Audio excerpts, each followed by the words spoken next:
Are we live? Oh, what's up, guys? Good morning, good afternoon, and good evening. Yeah, you caught me rapping a little bit. What's up? It's Bitcoin Magazine Live. We are back yet again, and it is IQ, your host, your new rapper, your potential wizard. We'll put a pin in that for a moment. Coming to you once again from my mother's basement. P, how goes it over in Nashville? As always, it goes fantastically. I'm looking at myself in this 4K camera and realizing I forgot to shave. So you're welcome, America. You get to see this glorious, 5 o'clock shadow that happens after about 10 minutes. I was about to ask, like, didn't you actually shave like this morning? You just didn't shave Yes, before the show. that's exactly right. I feel, dude. They used to, at the previous job, they called me Wolfman, and that was not a compliment. It was because my hairline goes all the way up my cheek, basically to my eyeball. So I'm cursed, it's a blessing and a curse. I'm a hairy motherfucker. All right, before, like, genuinely, because I deal with this issue as well. Do you actually shave? Do you Oh, yes, I have trim, to. or this is what I do? And like, my girlfriend thinks I'm a crazy fucking person because I do this. I literally, like, in the same way that I pluck my unibrow, I pluck the hairs that are like all up in this bitch. Oh, interesting. Well, in a previous life, I was pre-med, I was going to go to medical school, and I seriously considered, if you're in medical school, you have to shave constantly. And as a man of the African-American persuasion, or as anthropologists would refer to it, of the Negroid group of people, there's the three, there's Caucasoid, Negroid, and Mongoloid. Those are the three scientifically defined and anthropology perspective peoples. Those are not racist terms. It's just the way it is. This is science, people. I get razor bumps are a thing, man. And so shaving was so scary that I was like, maybe I should just get like laser hair removal and never have to shave again. Thankfully, I looked in the mirror and I was like, are you a fucking idiot? And I didn't do it. But yeah, I got to shave like fucking every aspect of my facial hair has to be managed. It's a problem. I'm sure everybody really wants to hear about this. I think we should probably just take over the rest of the conversation and just talk about grooming habits and that kind of stuff. I think that'd be really compelling. first off, Boss Ross is calling your bullshit. Secondly, I'm loving that Hammersaw, always love and appreciate everything you do. Hammer down, we see you, and I'm ready for a hammer duel today. But speaking of duels, speaking of elections that I did not participate in, California apparently, I guess, had an election. Both my mom and I refused to vote because fuck Gavin Newsom. But it's worth bringing up because we did have a Bitcoin candidate on the ballot here in Los Angeles, actually. Erica Rhodes, who many Bitcoiners are familiar with, pushed forward a campaign that was Bitcoin focused. She did not crack the top. I think she finished 5th, if I remember this correctly. She got like just over 4% of the votes. Very impressive outing for like a teacher who just, was inspired to help push forward change. We applaud your effort, Erica. I think, though, this is a testament not to anything more than the system in place. Brad Sherman has been in Congress for like 20. How many years has Brad Sherman been in Congress? Who cares? No, I think it's important because like these people who are entrenched in the system have a way of just sticking around, because when people who don't do their due diligence vote, they're like, wait, this guy's been my person for 10 plus years and I'm good. Yeah, for sure. The whole like, you never change horse midstream, son. Oregon Trail. Yeah. Yeah. So he, it seems, was voted in he was first elected in 1996. He was fucking elected in 1996. Holy fuck. Yeah, that's insane. Like, most of you watching this are younger than the amount of time that Brad Sherman has been in Congress. We talk about like the craziness of people like Nancy Pelosi and Mitch McConnell, the grifter of all grifters, Lindsey Graham and Ted Cruz. Like, those guys are career politicians, but Brad Sherman as well is in that category, but gets to hide behind those big national names who make headlines. And he just gets to keep cashing those checks. He's fine. He's dandy. He's going to get reelected time and time again. But here's where it gets tricky and dangerous. Like, the man does not understand the financial system. Does not. And he sits on the House Foreign Affairs Committee. He serves as the top Democrat on the subcommittee on Asia. He's the chairman of the subcommittee of international terrorism, non-proliferation and trade.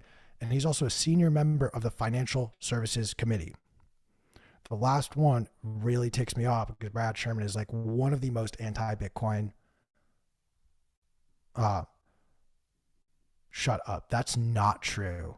Yeah, no, I'll see if I can pull the clip maybe for later for another episode. He's like, cryptocurrency and Bitcoin are a waste of money. I'd rather recommend people invest in the California lottery. It's fucking incredible. It's a pretty egregious thing, because even if you were to say like no Bitcoin or cryptocurrency and only recommend like US stocks, which I think he does, but he's like, I prefer they invest in the California lottery. That's like really, really disingenuous in my opinion. Yeah, Chris, I'm going to have to stop you right there. What an absolute piece of shit. That is disgusting. Like, it'd be fine if he was like, you're better off going to Vegas. But the fact that he's like, you're better off investing in this fucking ridiculous tax on uneducated people. It's literally tax on poor and dumb people. Like, I'm sorry if you like think like you're going to win the lottery. You're a fucking idiot. I'll say it to your face.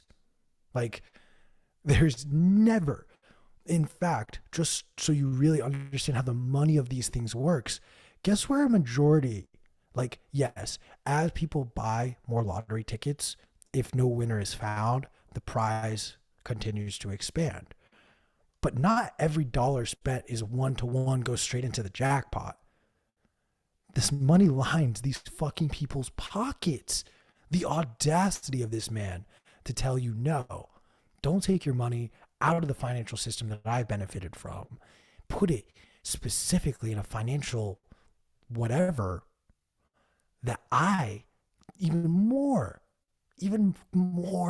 I will get more money out of you. Do it. And the truth is, people will see, oh, he's been in Congress for 25, 26 years. Like, yo, he's like, yeah, I'll vote him back. And like, why do I need to rock the boat? Because he's a fucking idiot.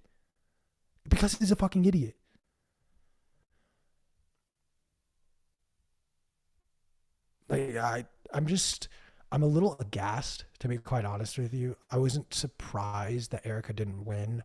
I wasn't surprised, quite frankly, that she didn't really crack into the top 3. Brad Sherman was very Wait, let's be real here. She got absolutely wrecked. Riggedy wrecked.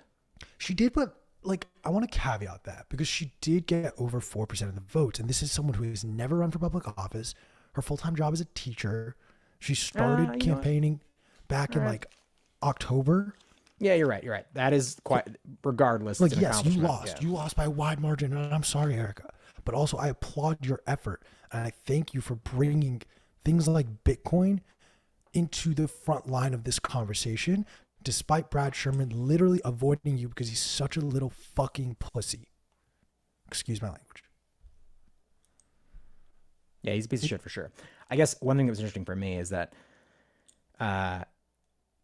there was this weird kind of fiction that like, or like this idea that people didn't really talk about, I think, which is like, she was never going to win, right? Like Bitcoin candidate, she made Bitcoin a significant part of her campaigning. I like her. I think she's interesting, but to me, Bitcoin was always a means to an end for her. And it was interesting to me that in the Bitcoin community, it was sort of this like, you know, when you'd say like, yeah, but I mean, obviously she's not going to win, right? People would be like, shh, that's not, you know, anything's possible. And so I think that's kind of an interesting thing. I was not surprised by this outcome. I still think it was important and, you know, a meaningful thing for her to do. I love that that someone in her position, as you said, you know, a school teacher who hadn't run before was able to identify Bitcoin as a thing that's important to a core group of people and then campaign around that thing.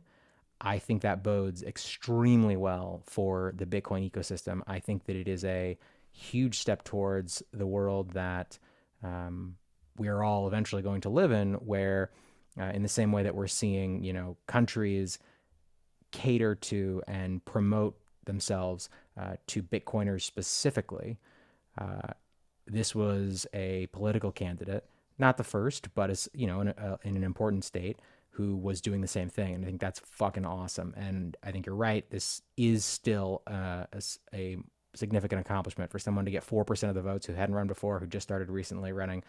And specifically, I think this will incentivize other politicians to be like, oh shit, like that's 4%. That's a huge percentage. And I don't know what percentage of that was basically just the Bitcoin community, but I know she got an incredible amount of support from the Bitcoin community. I spoke with her. She's very passionate about it, about the community, even though, again, as I said, I view it as kind of a means to an end. She's like, oh, these people are passionate. I can, you know, this is important to them. This seems really cool. It seems important. Sound money. Love it. Let's fucking go. I think we'll see other politicians start to do that. So from that perspective, fucking awesome. But she was never going to win. Let's be real. I think there's an interesting thing you touch on. And look, I've talked about this and I will never stop talking about this, but these politicians know when they say things like Bitcoin, crypto, Web3, that there is a subset of people that are now going to pay attention to them in a different way. And it's fascinating how they can take advantage of that. It will be very interesting to see what this sends a signal to on a national race, more specifically things like a presidential race or even like a broader state race, like a full state senator or a governor's race perhaps. So this is definitely a signal. I think that, like, dude, let's be real. A 4% swing in the election would have changed from Biden to Donald Trump. In the right jurisdictions, in the right states, a 4% change could have been Donald Trump as a 2-term president now. So I think a lot of campaign managers are taking notes.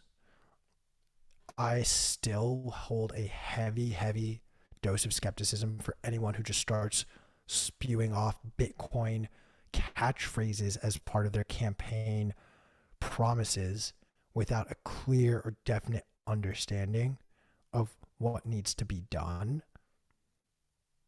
And like maybe this is a perfect segue and transition because I don't think we're done necessarily discussing the effects. I saw a lot of conversations all over Twitter last night. Senator Lummis and Kevin O'Leary hosted a spaces where they were kind of talking and dissecting what this bill looks like right now and what it could very well look like in the future when it does get passed. Like I think I've officially lost all hope or faith in any traditional politician taking the time to really understand Bitcoin well enough to then turn around and explain it to their colleagues. I instead think our best bet is convincing actual Bitcoiners to dive into that space, which is a scary thought, I know.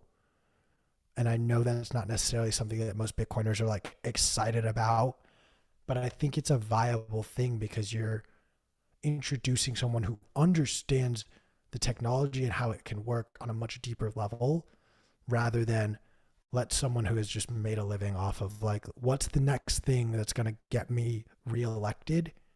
And let me learn just enough about that to convince people that I know enough and I'm their person to fight this fight for them in DC. I don't know, P, if the idea, like, I'm going to just throw names out there. And by no means am I saying, like, I want you to run for president. By no means am I saying, like, oh, you're a congressional candidate. I'm just saying, like, these are people who I think have a great understanding of Bitcoin, the economy, and society.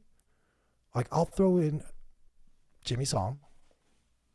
I would vote for Marty Bent. I would literally move to a jurisdiction to vote for Uncle Marty for Congress. And I'll throw a wrench. Wait, hold on. Marty is amazing. Jimmy Song is amazing.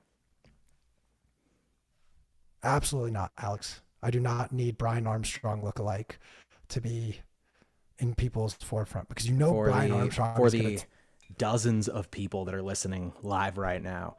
Alex McShane, famous Brian Armstrong doppelganger, is messaging us in the chat saying, "What if he ran? What if he ran for political office?" No. I think he just announced. He said, "I'm running for president." So, guys, I'm pleased to break this breaking news story that in 2026, 2028. This is what we call content. Or no, Chris, you might be doing your math right. Sling intent. All right, fine. In 2032, Brian Armstrong lookalike and Alex McShane, also known as Alex McShane. Wait, are you serious? You have to be 35 to run for president? Yeah. Oh, you didn't know that? Wait, how long? I did know that. I'm now like remembering it from fucking high school. How long has that been the case? Forever? No, that's not forever. No, not forever, but at least like 150 years, I believe. That's hilarious because 150 years ago, the average life expectancy of an American Obama was the youngest. Obama got elected in his 40s. Yeah, I think Obama was 41. But yeah, no, that's... Sorry, Pete, to cut you off there. No, I was going to say it's amazing because like 150 years ago, the average life expectancy of, an adult human was probably like 39. So they were like, we can only be governed by the octogenarians who are about to die. Like that's pretty interesting to me. How is that any different than what we have today? And actually no, it's worse. I'm saying that this is one thing where time has extended the life. So I mean, one can still be said to be a child in the what is it, the spring of one's innocence at the tender age of 35. At least that's how most weak-handed Americans, I feel like, live. Many people, Q, I don't know if you know this, many people still, in fact, live with their parents, late into life. Oh God. All right. Are you What's trying? next? Are you trying to troll me right now? Yes, that's exactly what I'm doing, and succeeding wildly. I just dunked on you, bro. You just got dunked on. Hardcore. Hey man, how's your rent? Fuck you, man. Fuck you. All right. All right. Work for the same company. You may be stacking more sats because you live with your fucking parents in your basement. Chris, Whatever, can you kick whatever. Alex out of here? He's distracting us at this point. Go away, Brian Armstrong. No, keep it coming. Keep it coming. All right. Let's dive into the news. What else we got? I want to troll Madison Crawford for a little bit. Hardcore shitcoinery going on out of his fucking wheelchair. And yeah, I said it like that because he's a fucking asshole. Dude is deep into the shitcoinery. Piece of shit. He is deep into shitcoinery, but how scummy is this? So how much do we all already hate like the insider trading that goes on the stock market? Like everyone thinks that's fucking sketch, scammy, and needs to be abolished immediately. Agreed.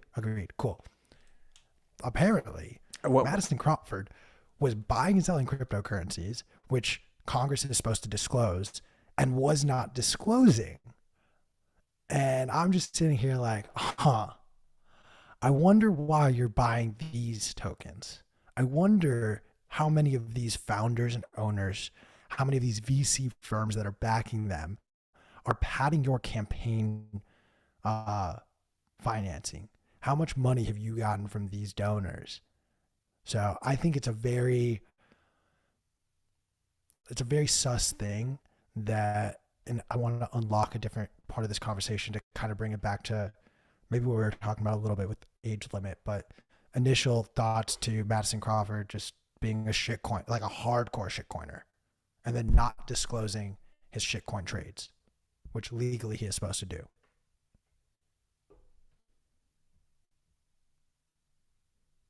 No? Cool. No thoughts? No, I could take it if P, I was giving it P the shot. I mean, what he's doing. Isn't he like from your state? Am I remembering correctly? I just moved here, but yes, he is technically.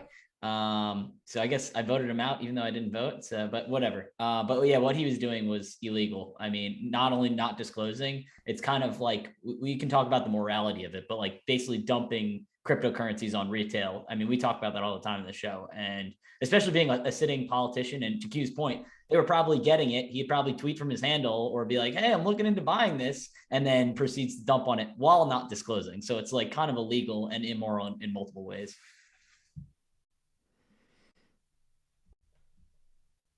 Love your thoughts and contributions to this conversation, Pete. I think we found a Madison Crawford sympathizer. No, fuck that. I am just reflecting on what you said at the very top of this portion of this segment, which is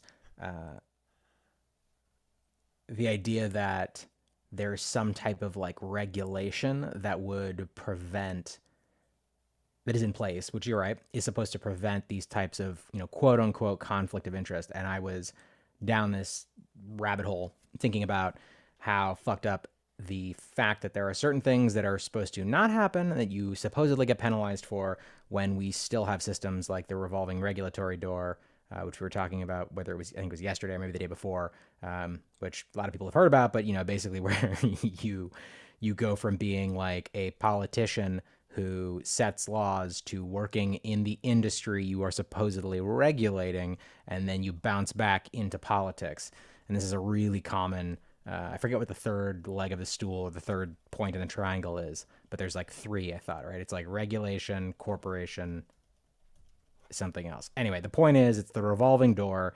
And I keep going back to thinking that like the only solution to these problems is not regulation, it's transparency. It's having these, decentralized or systems where everyone can audit what is actually going on. I think anytime that you try to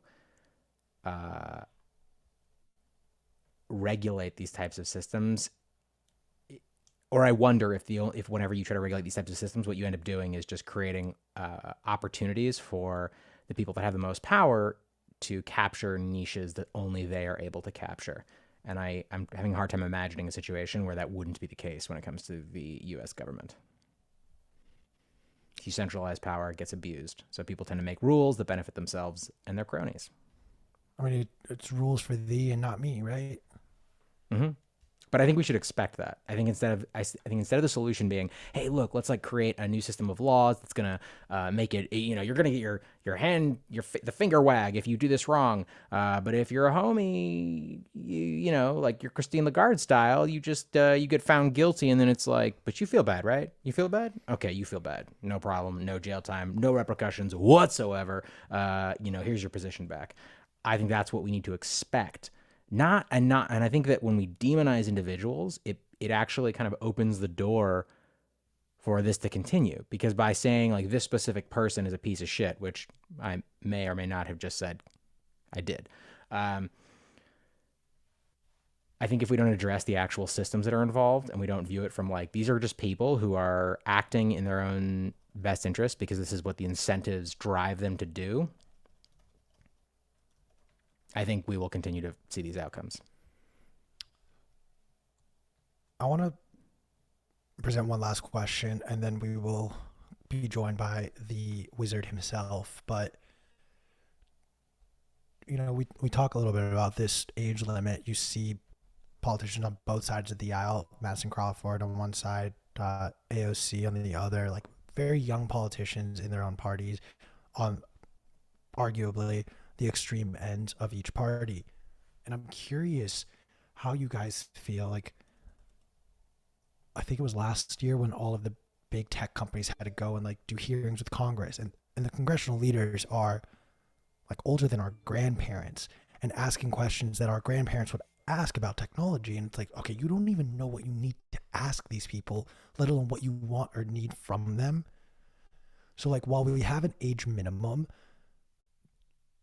I personally believe we should have an age limit. Like, you can't be older than 65 years old. If you're on Social Security, you can't be in Congress.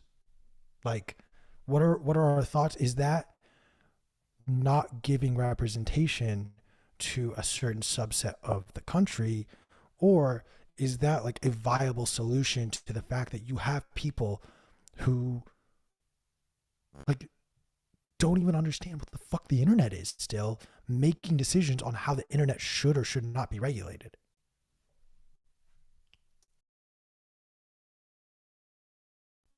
There was a question in there, P. Was there? Should there be an age maximum? Like, on the other end of that spectrum, there's an age minimum. Should there be an age limit? I don't know. No, I don't think so, man. Because I think I think that the people who created the rule that you have to be 35 years old in order to be president would like roll in their fucking graves right now, because human life expectancy is going to continue to increase. Our children's children will be like, those idiots, they only live to 100 years. Meanwhile, if you go back like 300 years and you told somebody that like, yeah, people regularly live to like 90, they'd be like, are you fucking kidding me? How did you find the fountain of youth?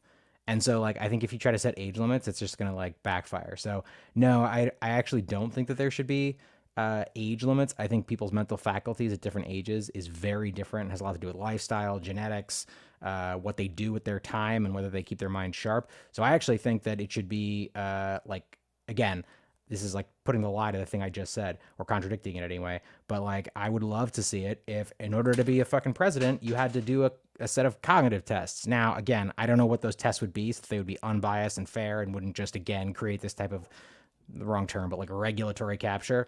But I would love to see it based on ability and critical thinking skills and ability to process vast troves of information very rapidly, or to build teams, or whatever it takes, whatever the right criteria are. The problem is trying to figure out what those criteria are, because it's always going to be a losing proposition. Anyway, the point is, age, I think, is a bad metric, because it'll just get sort of, not priced out, but I'm going to use that term because we're talking about Bitcoin and you love talking about price. So sports reference. P is just leaving the door open for Hal Finney to come back and be president in 400 years when they unfreeze his head. Exactly. So, his cognitive test, I mean, the dude was probably Satoshi, or probably was one of the trio. I know there's many tinfoil hat theories on it, but his cognitive test, he would most likely pass. So Hal Finney, 400 years old, president of the United States, it's going to happen. I'm calling it. I might not be here, but it might happen. You guys just watch too much Futurama and actually think that everyone is like, we're going to get ahead of President Nixon. No, the problem is that the human nervous system is more than just your brain. Your nervous system goes all the way through your body. And so like freezing only your head, it's probably not going to work to revive someone that way. Like you cannot Just my head survive. and spine. Yeah, well, yeah, but it's not like you can't just like cut off the spine and be like, you're whole, your brain is good. Like your brain goes all the way through your whole body. So I don't understand why Hal Finney did not understand this and did not like have his whole body frozen in, you know, the gelatin or whatever. So To be honest, I want to have this conversation with Peter Diamandis again, because like I don't, for those who didn't get a chance to watch our interview with him like way back in like January, I highly recommend you go back and watch that. One of the most brilliant minds I've ever had the chance to speak to. And he writes a weekly newsletter and talks a lot about how, you know, we're working on things to essentially download your brain into a software so that eventually, like when your body craps out, you can upload this into a new, younger body. What are you trying to do there, Pete? Yeah, I'm failing miserably. I'm more focused. We're cutting to a commercial audio. because we are joined. It is that time. He is not early. He is not late. Gandalf has arrived. So we're going to cut to a commercial break, and we're going to be joined by the White Wizard himself.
Welcome back. It is time. He is not early. He is not late. He arrived exactly when he meant to. For those who do not know, Gandalf the White, formerly known as Gandalf the Grey, formerly known as the first of 5 Istari sent to Middle-earth to fight Sauron and save Middle-earth from the demons. I'm good with this. Gandalf, how you doing, man? I've waited to do this interview since I was like 9 years old, so I'm geeking out a lot.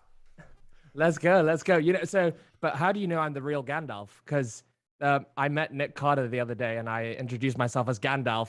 Well, it was on the dance floor at the Oslo Freedom Forum after party, and I was like, "I'm Gandalf," and he's like, "Which one? There's loads of them." Oh Fuck. no! I got my whole No. getup on and everything, and I didn't Chris, even did just you do it. really book us the wrong Gandalf? You got the Radagast look going, a little bit of brown, right?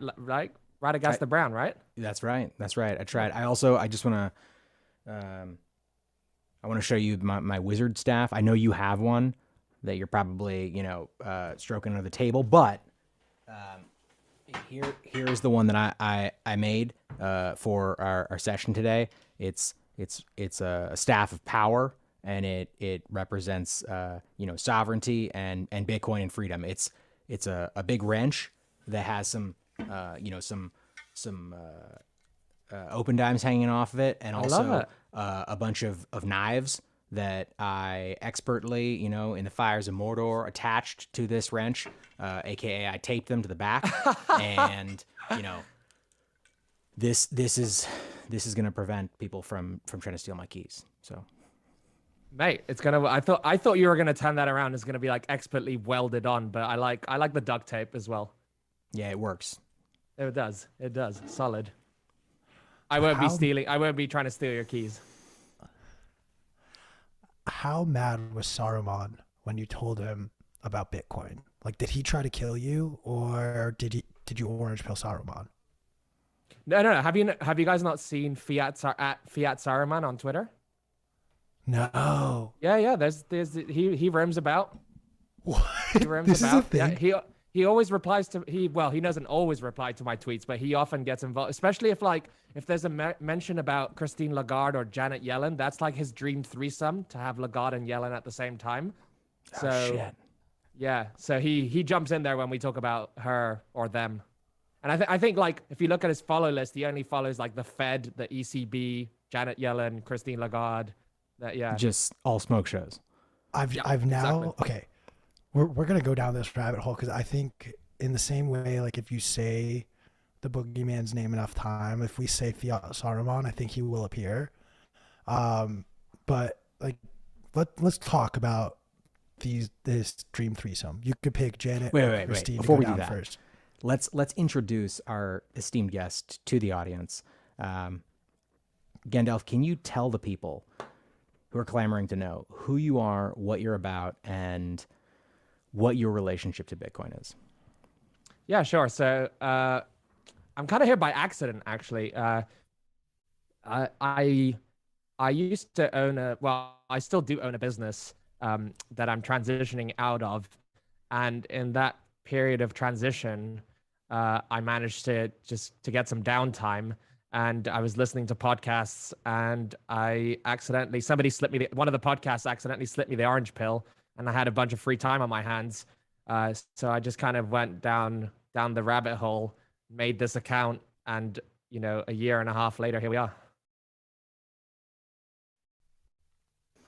All right, I gotta ask though, like I'm a Legolas guy personally, so why Gandalf?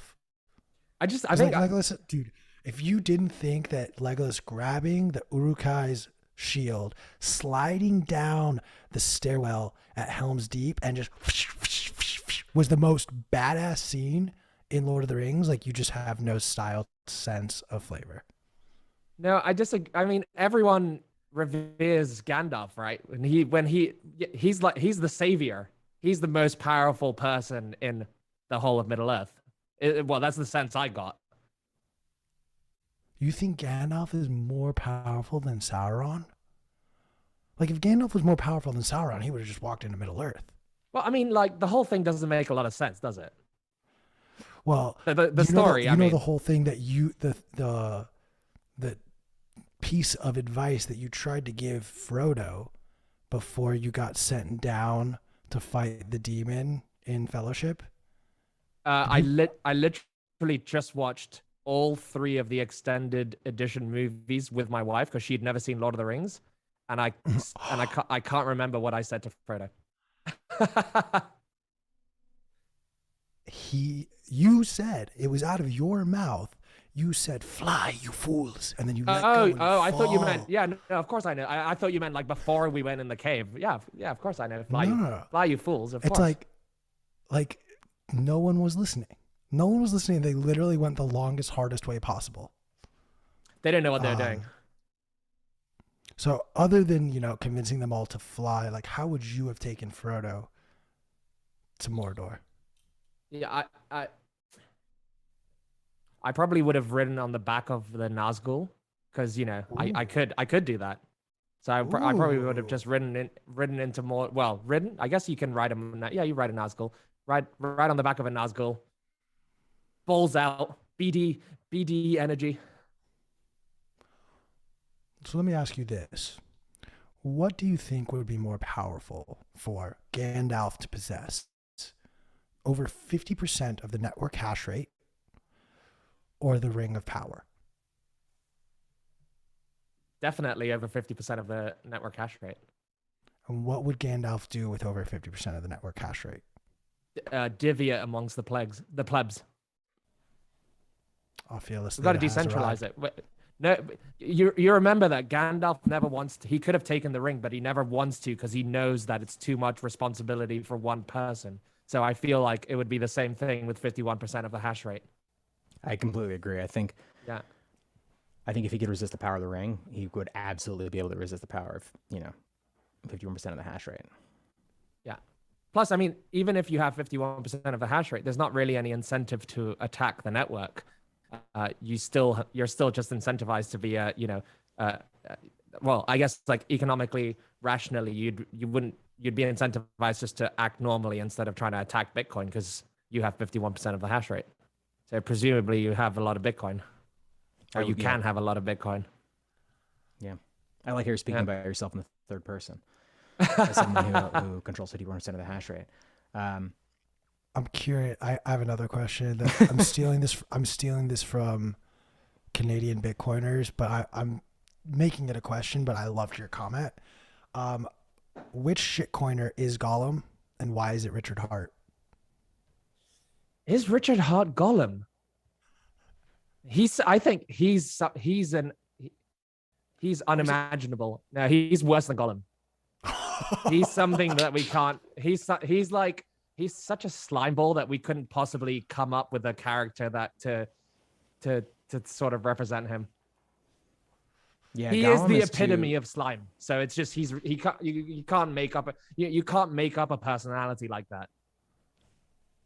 So I have to be very careful saying his name. So I'm just going to say CSW and then let's never say those three letters again. But fun fact, thank you to Alex McShane for pointing this out. But I guess that man that I just mentioned with three letters is on LinkedIn. You can access his profile where he lists himself as the founder of Bitcoin. But because it's LinkedIn, you can also report people for misinformation. So I highly recommend everyone go on LinkedIn tonight. Go look up this man and report him for misinterpreting facts about who founded Bitcoin. We did this on Twitter already because he's back. I think he's back on Twitter, or he has an account that he doesn't use that like his staff run for him. And I can't remember what he tweeted. I think he has like inventor of Bitcoin on his bio or whatever. And we had a little campaign where we were reporting him, but I don't think he got banned, sadly. All right. Well, I'm late to the party as usual, and I'm going to start the campaign on LinkedIn because that's where no one is, and that's the type of stuff I tend to do. Let's go. Did you see that? I don't know if you guys saw one time we tried to start we made a bunch of people started making their names on LinkedIn. So like I put Gandalf's head on like a guy with a suit and put that as my display photo and had a Bitcoin Gandalf profile, and then like they just ban you because you're not a real person. Yeah, it's fucked up. Yeah, it hurt my feelings because I am a real person, but yeah, I mean, much like my outfit today, I think yours inspires confidence. It communicates authority. Someone should be taken seriously. I want to shift over to your experience of the Oslo Freedom Forum. What do you think was the most impactful segment or panel that you saw while you were there? You wrote up a sort of like high level summary of each day, which I really liked how how you talked about it, but what were some of your highlights? Oh man.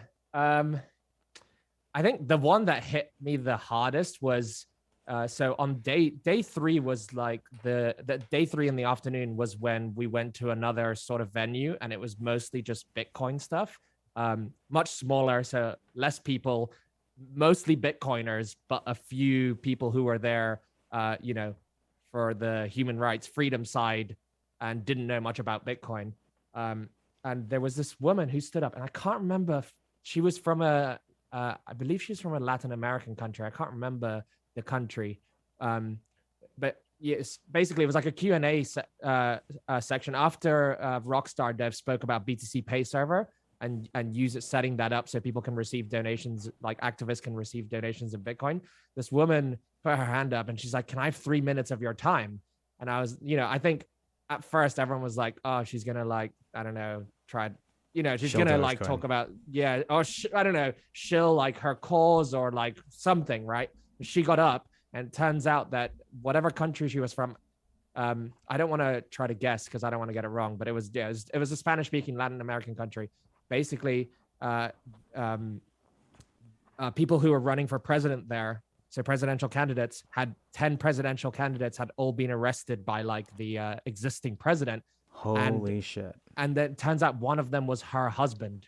So that was like pretty insane to have, because it was like a smallish room, 100 people. When you're sitting there and it's like however many people are in the big auditorium, let's call it 2, 3, 4,000. People are talking about sort of like higher level stuff.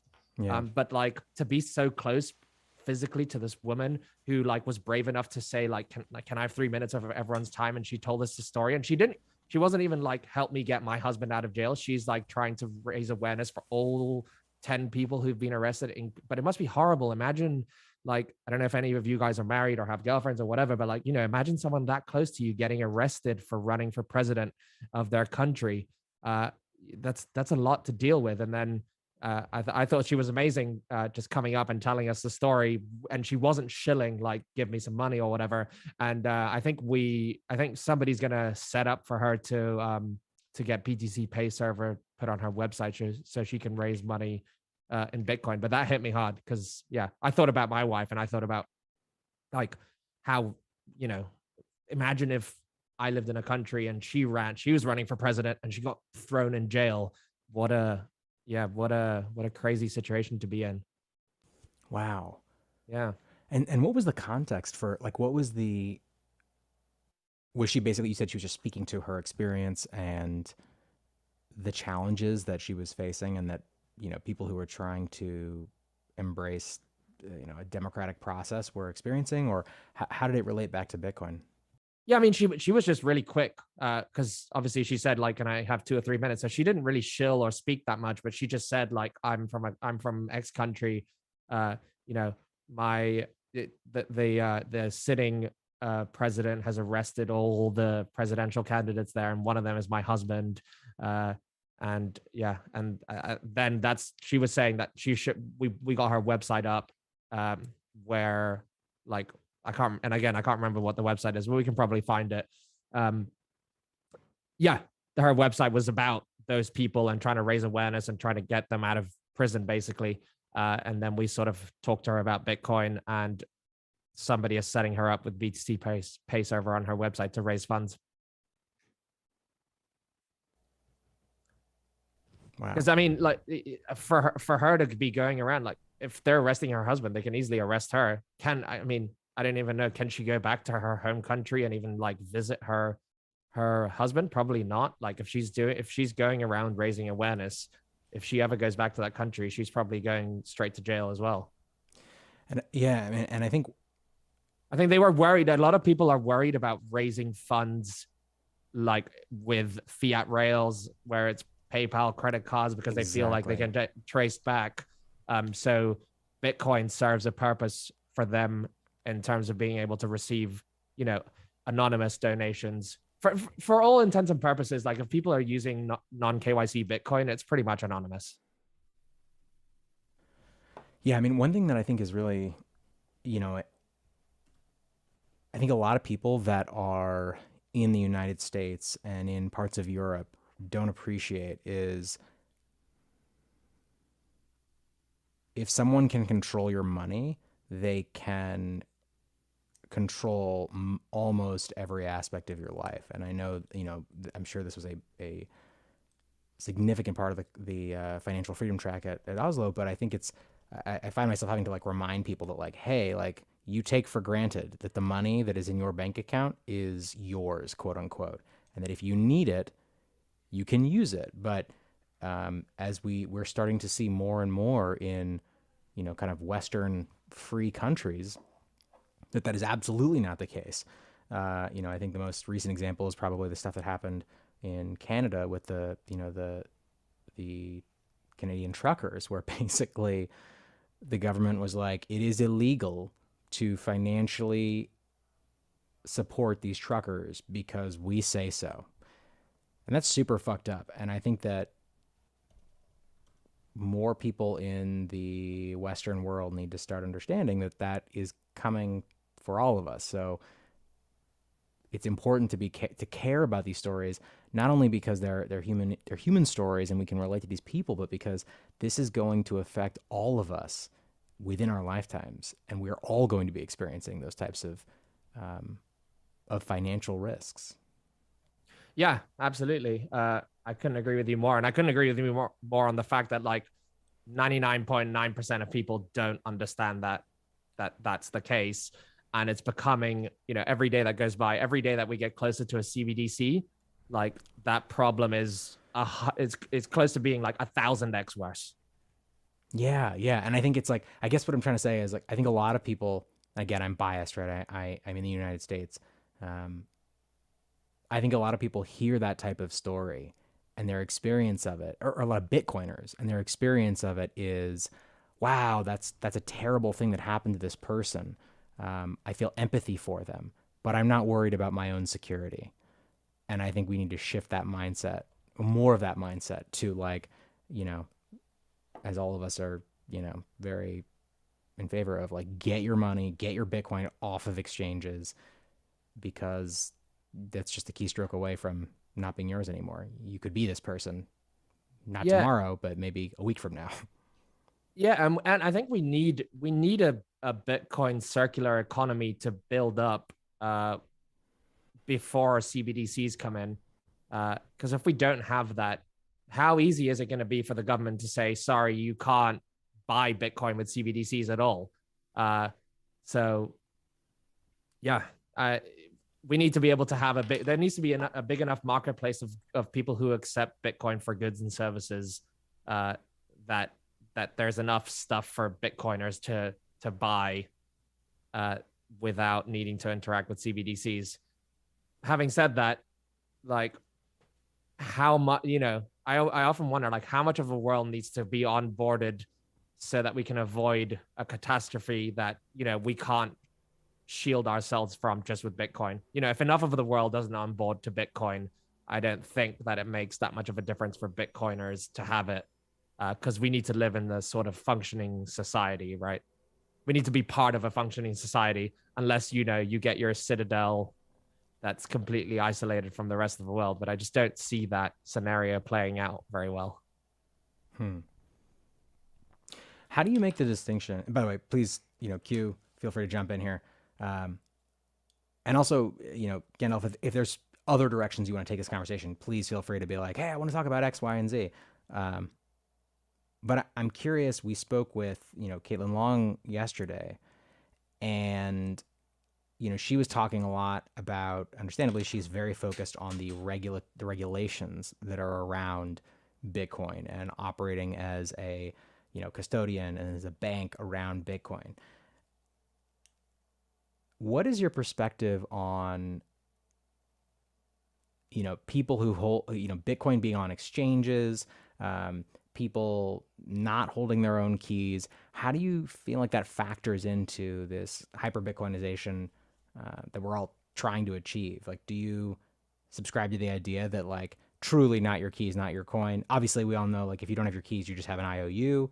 But do you think we should be encouraging people, like, stay away from, Cash App, stay away from Strike, because you don't even own your keys there, or do you? What's the transition period? You know? Yeah, I mean, I think that I would prefer somebody to buy Bitcoin using Cash App or Strike than not buy any Bitcoin and then not own any Bitcoin. But I would just use it as like literally buy, move to cold storage, or move to somewhere where you hold the keys. I wouldn't hold any substantial amount of Bitcoin on any custodial services. Now I understand like some custodial services are just more convenient than non-custodial. So, you know, having a few $100 here and there for spending on a custodial service is fine. But just basically, I wouldn't keep any amount of Bitcoin that I would cry over losing on a custodial service. Like if I'm like, I look at this amount and I'm like, if this is gone, I would cry, then move it. If I lose this amount, it's like, oh, that would suck, but it's not like a crying situation, then it's fine. Okay, so what else? What else? What's something that has caught your eye recently that you are thinking a lot about, whether because it excites you or because it makes you anxious, fearful? You wake up in the middle of the night, you know, shaking, holding yourself in your glorious beard and wizard robe.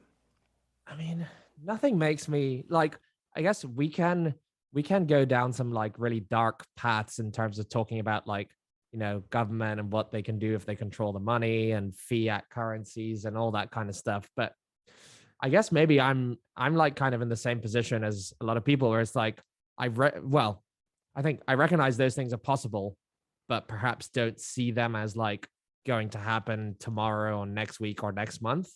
I think they're going to be, I don't know when they're going to happen. I don't know, like, you know, I see them as like sort of COVID type situations where it's like one day everything just changes and it's a whole different world. I don't think it happens gradually. You know, so I don't have like a timeline for when these potentially terrible things happen and then I sit there worrying about it. I'm just aware that they're a possibility, and then try to do whatever I can to live my everyday without feeling miserable. And then what I'm excited about right now is, you coward. what I'm excited about right now is the tech. So I just quit one of my jobs to learn to program. That's fantastic. Yeah. So that's why like I'm going into Linux, I'm learning command line, I'm learning web development. I just want to help make stuff to make Bitcoin more usable and better and to help more people understand Bitcoin. So basically just try to increase adoption. Oh, I fucking love it. That's something that's super, I empathize strongly with. It's super important to me. I before I was wearing this robe and involved in the Bitcoin space, I was doing software engineering education. And I think, you know, before I became a software engineer myself and then later went into education, I've always been like really fixated on things that kind of increase my utility as a human. So like I got really interested in mechanical engineering and then like, you know, working in machine shops and electrical engineering, not from like a theoretical perspective, because I don't know shit about that, but just from like how do I stick these two things together and make them do a thing that I want that somebody else hasn't thought of? And I think that software engineering is one of the highest leverage skills that we can, you know, teach and learn in this modern age. And when you combine it with Bitcoin, holy fuck. Oh yeah. Shit starts to get real in the best possible way. It's like the leverage of technology and the leverage of money, of capital together. It doesn't get much more levered than that in a good way. Yeah. I mean, and the tools that are being developed now, you know, in software engineering, you know, it used to be the case that, you know, you had to learn, I mean, at the extreme end, you had to learn like machine code assembly, right? And it took you, you know, hours and hours and hours if you were very skilled to implement like a simple calculator, right? And then, you know, there were these higher level languages that were built on top of, you know, assembly. You had, you know, C++, and then, you know, you eventually have things that are like JavaScript, Ruby, Python, which basically, you know, again, they sort of like, it's almost like layer 1, layer 2, layer 3, and they kind of simplify these, a lot of the things that you would normally have to, you know, at the extreme end, literally write in, you know, ones and zeros. And that empowers people to be more creative, and it empowers more people who have really interesting ideas to execute on them. And in the same way that we have seen that in the software engineering space, going from, machine code to, abstractions like, C++ to further abstractions like Python, Ruby, JavaScript, which has created this and empowered this explosion of, new engineers who have really good ideas, but are, able to implement them more effectively with these new systems. We're seeing the same thing in Bitcoin right now, right? You have, the Bitcoin Development Kit, BDK, you have LDK, those are Spiral and block initiatives. You have the work that, we were just talking with Nifty Nay, Lisa from Blockstream, and the educational work that she's doing. And I'm so excited to see those types of abstraction layers be implemented in terms of the Bitcoin ecosystem, because it not only allows people to learn how to build things within the Bitcoin ecosystem more rapidly and more effectively. That is to say, people who don't necessarily have a software engineering background, right? When you have this thing that's like, I want to accept a payment, and there's a module or there's a function that you can basically just call and do that, that becomes really powerful. But it also empowers other people to come into the Bitcoin space. There's a lot of software engineers who are like, oh man, I really want to sort of engage with Bitcoin, but I just don't even know what's possible. And when you create these software development kits, which are just a set of functions and specs that allow you to interact with it, you open the door for just incredibly talented engineers who haven't even thought of Bitcoin as this life-changing technology, this sound money, to suddenly just start playing around with it and being like, oh shit, and like orange pill themselves just because of what's possible from a very nuts and bolts technical perspective, which I think is really exciting and very powerful. Yeah. I think we need more devs working on stuff, both experienced, and it's great to see also people like making career switches and wanting to learn programming so they can do stuff. I think a lot of people have this notion that you have to be a techie to work in Bitcoin, to get involved in Bitcoin. The truth is, like, there's so much marketing, media stuff in Bitcoin, sales, ops, customer service stuff. So you don't have to be a techie. But if you want to do, I guess, like, media you get a good amount of leverage with media, right? You can have a show like this where it's like us talking, but then, potentially thousands or hundreds of thousands or millions of people could watch it. And then you have obviously tech, where you can make something once and have 1 million users or 5 million users or 100 million users or whatever. The sky's the limit, really, just depending on the market need and like how good your product or service or your media is. So those are the two things that I look at in terms of lever. I just kind of like, I was more attracted to, I've been doing a little bit of media and stuff, and obviously like Twitter is a lot of media. But I'm just kind of attracted to Twitter and media can feel a little bit like a hamster wheel if you're not doing evergreen content. I mean, I'm sure you guys are beasts at making content. I don't know how you do it, but you have to put out stuff, especially if you're doing news, like it's every day you have to be keeping up with what's going on. Whereas I feel like with software engineering, it just lends itself to a little bit of like deeper thinking, like slightly slower progress, because depending on what you're making, like you have to sit there for hours and hours figuring out a problem or figuring out how to make something work. And then once you do, like it's there, it works forever, assuming nothing like updates and changes and breaks.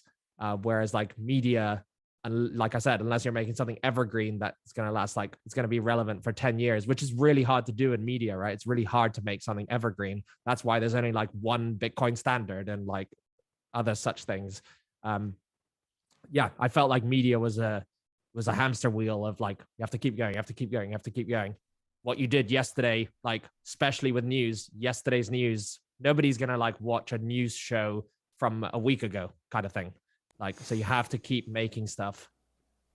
Gandalf, Are you taking shots at us because we were talking about yesterday's news again today before you joined?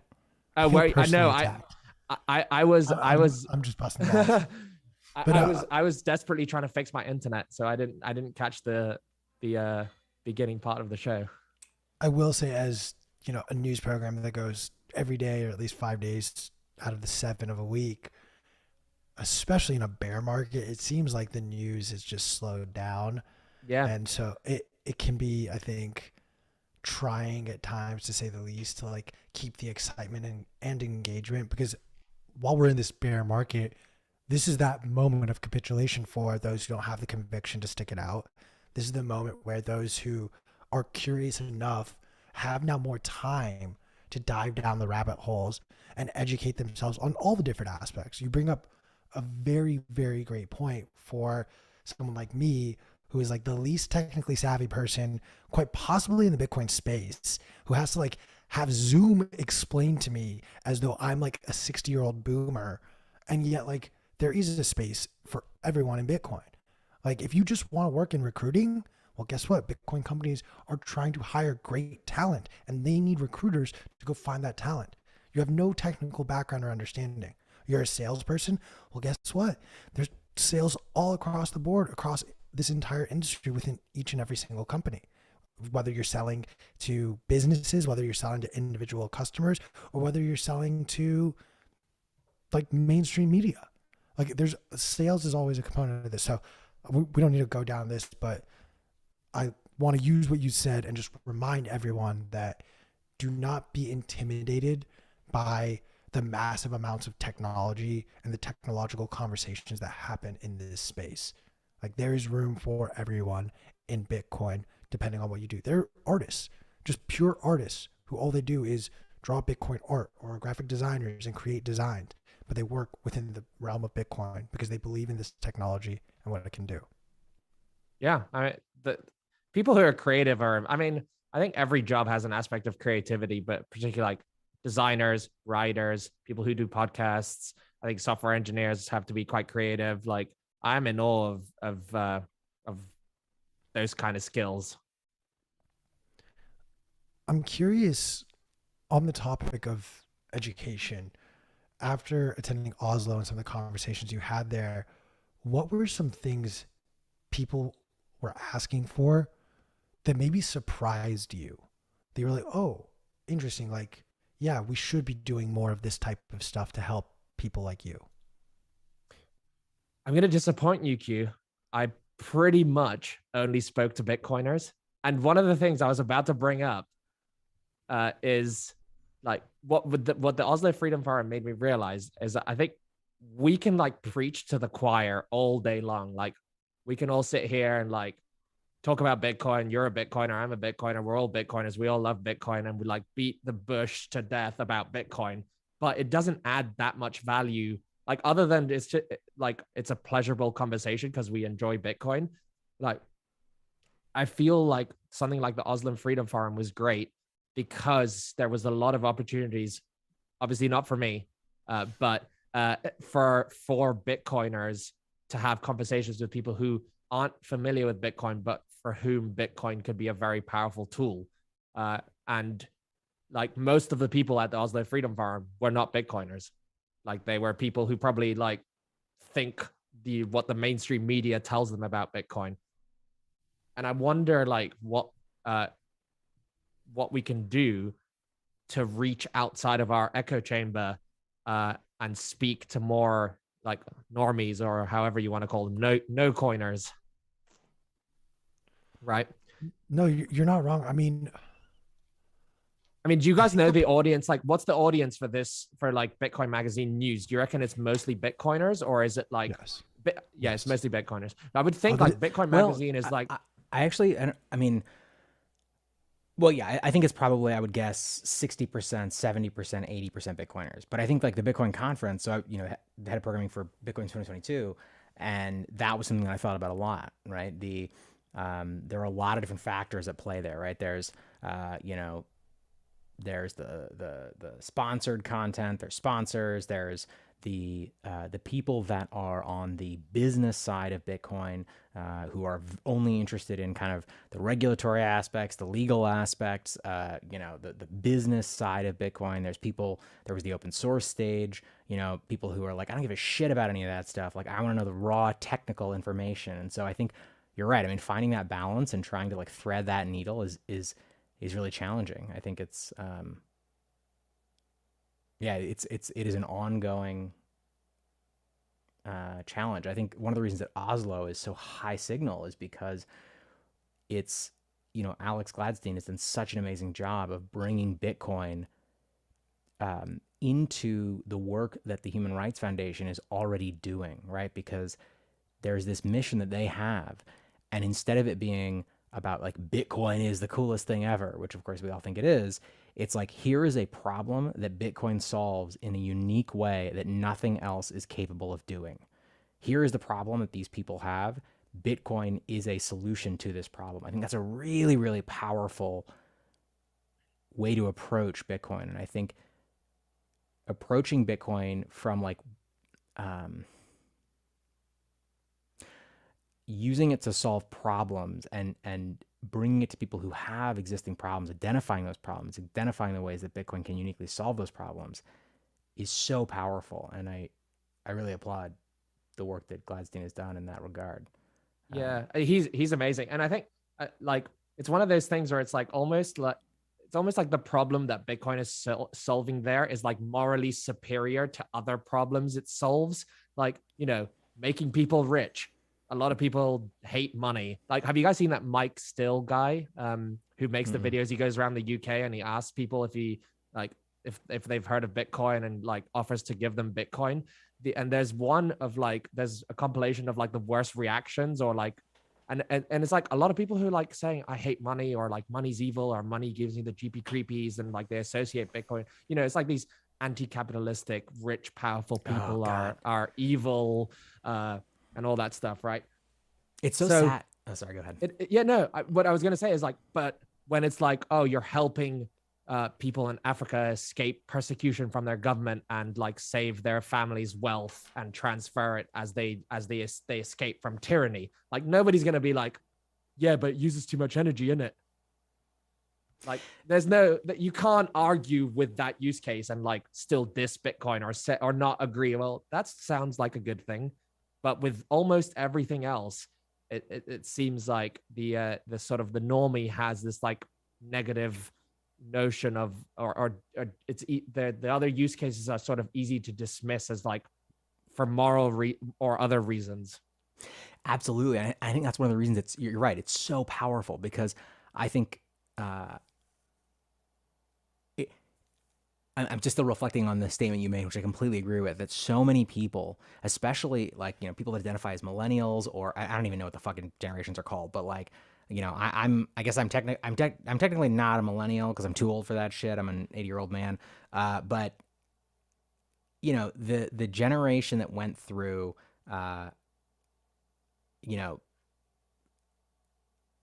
like the 2000 financial crash, and then the you know, the great financial crisis, and then fucking COVID, and then all the, you know, and all this shit. It's like so many people who are in the workforce now, who are able-bodied, who are able-minded, have such a negative view. They have these such negative associations with the idea of like quote unquote money or quote unquote capitalism. And it like those experiences have profoundly warped so many people's worldviews in a really, really, like, honestly, a tragic way. It'd be like if we all had to leave the earth and we lived in this decentralized collection of little space stations where we could dock and transact, whatever the fuck. And there was a huge contingent of people that were like, air is, you know, is terrible. Like, it's all about just collecting more oxygen so that the oxygen rich can shit on the oxygen poor. And it's like, no. Like, oxygen is not the bad thing here. Oxygen is what you need in order to survive. It is a requirement. I think of Bitcoin in the same way. It's like being able to transact in value is an absolutely essential part of being a human being. And I love what you said about the of levering into people's, sorry, my fucking wizard robe is like falling apart right now and it looks ridiculous. I just feel like tying into that desire to help other human beings is really powerful, because when you frame it that way, it's impossible to kind of deny. Yeah, I still, having said all of that, like I still think the most powerful orange pilling device is number go up. Like, you know, yeah. If people FOMO in on the bull markets, if they owned a little bit of Bitcoin before, that's what sort of like brings their attention to it. For sure. Yeah. Like I have a friend, he bought Bitcoin. I was like, you're the top, because he was the top signal for me. Like, you bought Bitcoin, it's the top. Like a normie friend. But that's the beauty of it, right? I mean, there's so many, there are so many different, Bitcoin is an incredibly multifaceted thing. And I think everybody comes to Bitcoin in their own way, whether it's, you know, the Bitcoin is freedom, or if it's, you know, for me, I came into Bitcoin around inflation, right? And that was the thing that I was like super obsessed with. And, you know, I grew up in a household that was focused on, you know, like my father was a gold bug. He was a precious metals trader. He was part of like, you know, he broke the Bunker Hunt brothers, or he was part of the group that did. And, you know, when they tried to corner the silver market. And so I grew up in this household where it was like, you know, fiat dollars are bullshit. The only thing that matters is what you can hold in your fucking hand.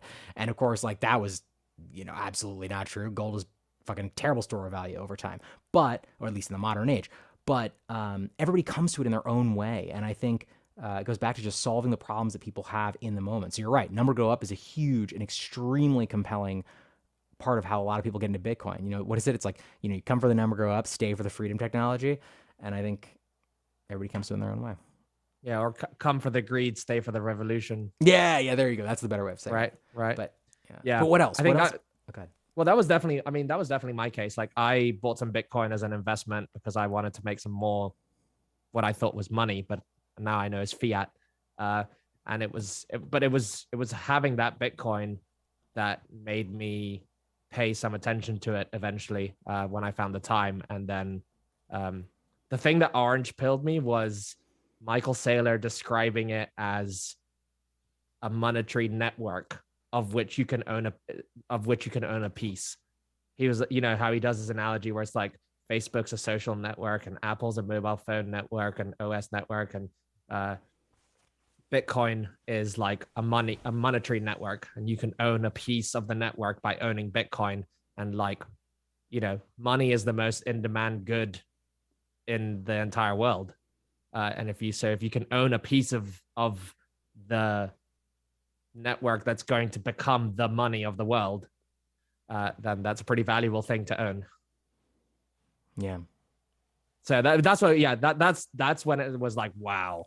I also watched them like, and I watched an Andreas Antonopoulos and Simon Dixon video where they like basically Andreas just like FUD busts some of the like biggest mainstream media FUD, you know, 51% attacks and double spends and all that stuff. So that was very helpful. And I'd Robert Breedlove podcast with Preston Pish again about Bitcoin misconceptions. So those three things was like, wow, I'm all in. I was literally like selling everything. I was in a hotel room in quarantine in early December 2020, literally selling everything I could, maxing out all my like bank transfer limits every day to move everything I had into Bitcoin. I know that feeling well. Yeah. I did a similar thing. Yeah, literally just like, what is around me? What do other people mistakenly value in dollars that I can convert into Bitcoin? Yeah. Okay, so what happened? Go ahead. I was just going to quickly say, I orange pilled, like I talk to my mom about everything. So obviously when I became obsessed with Bitcoin, I sort of like by talking to her about it, I orange pilled her, and she was trying to get approved on she was like, okay, I'm going to buy some. And she was trying to get approved on an exchange. And it took them so long that the price went from 17K to 28K before she got approved and could buy. No, brutal. It was like that period in December, January. Fuck, yeah. That was like the crazy run up. Yeah. But she's all in hodling. When I went to orange pill my dad, I like, you know, as I mentioned, my father was, you know, a precious metal trader, you know, numismatist, a gold bug. And I was ready for this like really intense argument about like all the fundamentals and and, you know, explaining what Bitcoin was and from a technical perspective. And I was like, all right. So we sat down and I went, so there will only ever be 21 million Bitcoin. And those can be subdivided, but there will only ever be 21 million. That will never change. Or rather, it is very infeasible that it will ever change. And he was like, I'm all in. And he wanted to convert like everything he had. He was like, all right, let's fucking go. And I was like, Dad, no. Look, you know, there's price fluctuations. Like, you know, you're not earning money anymore. Like, we got to be reasonable here. I mean, we got to figure out what percentage of your net worth you just want to ape in versus like DCA. And he was like, let's fucking go. It was like 100% not what I was expecting. I was very proud of him. He's like, it's better than gold. Let's fucking go. That's awesome. And that was it. Yeah. That's awesome.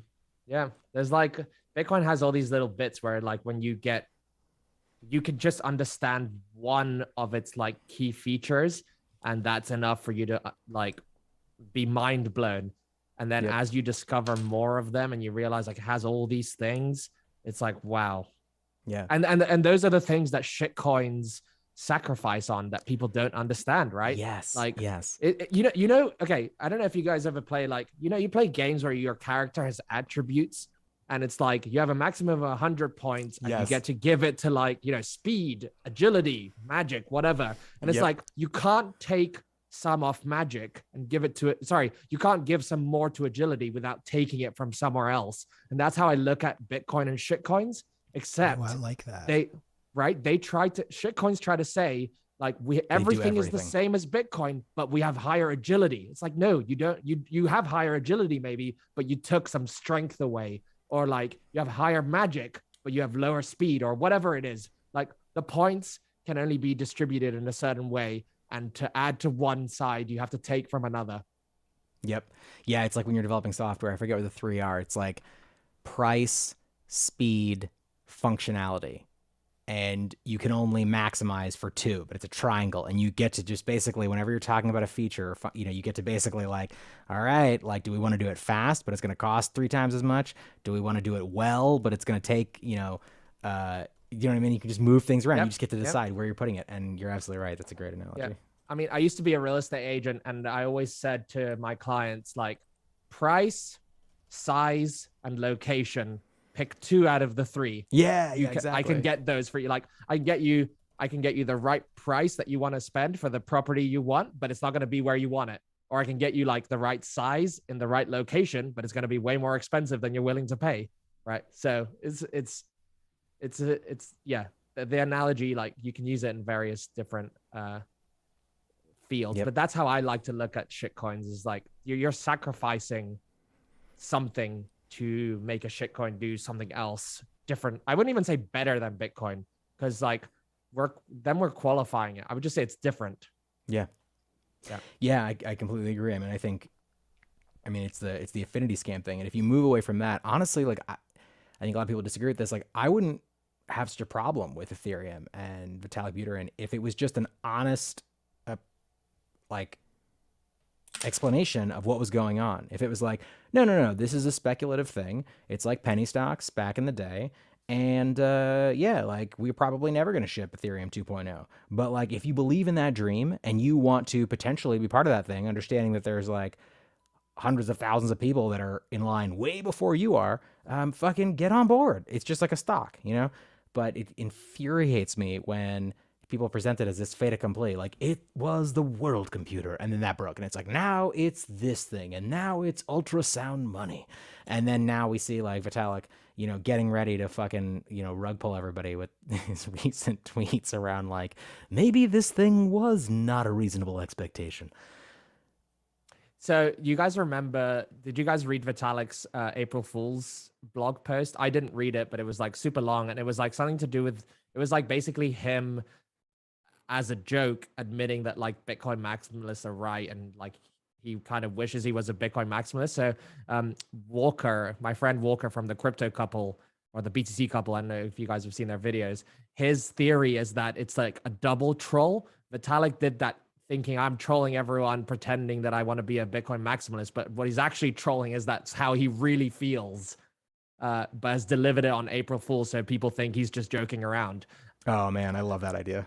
Yeah, I mean, he can't be, you know, coming from where he's come from, he can't be very happy. And he said it in his tweets, right? In his last long tweet thread, like he's not happy about a lot of the ways that Ethereum's developed and the like what's going on with the ecosystem. And I feel you, like it's fraud. Like it's like someone has taken your stolen your identity and is pretending to be you. Wait, you're saying like, that's how Vitalik feels? That's how like no, that's sorry, that's I'm saying the affinity scamming is infuriating. Yeah. And That's I'm how saying it's the Bitcoiners equivalent. Yeah, it's the equivalent of like if somebody stole your identity and was going around pretending they were you when they're not you. This is what shitcoins do with Bitcoin, right? Like they pretend they're like Bitcoin, but XYZ better. And it's complete bullshit. Yep. Yeah. And like you said, like they just change the narrative. Like, you know, world supercomputer, ultrasound money. Like look at Luna. It's like, it's all about USDT. Like literally, he said, the failure of USDT will be equivalent to the failure of crypto itself. And 2 weeks later, he's like, Luna is bigger than USDT. Yeah, I mean, it's like, I can't, like, how mentally ill do you have to be to like follow that guy on?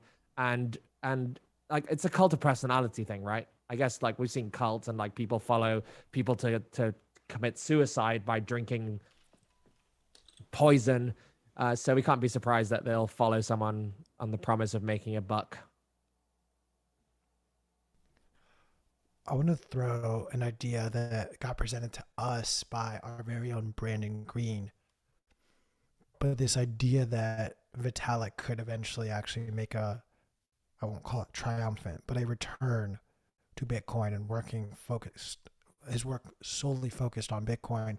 Do you think that is a feasibility, a likelihood, or will he just continue to try to move the goalpost to eventually find where Ethereum fits in the cosmos of the future?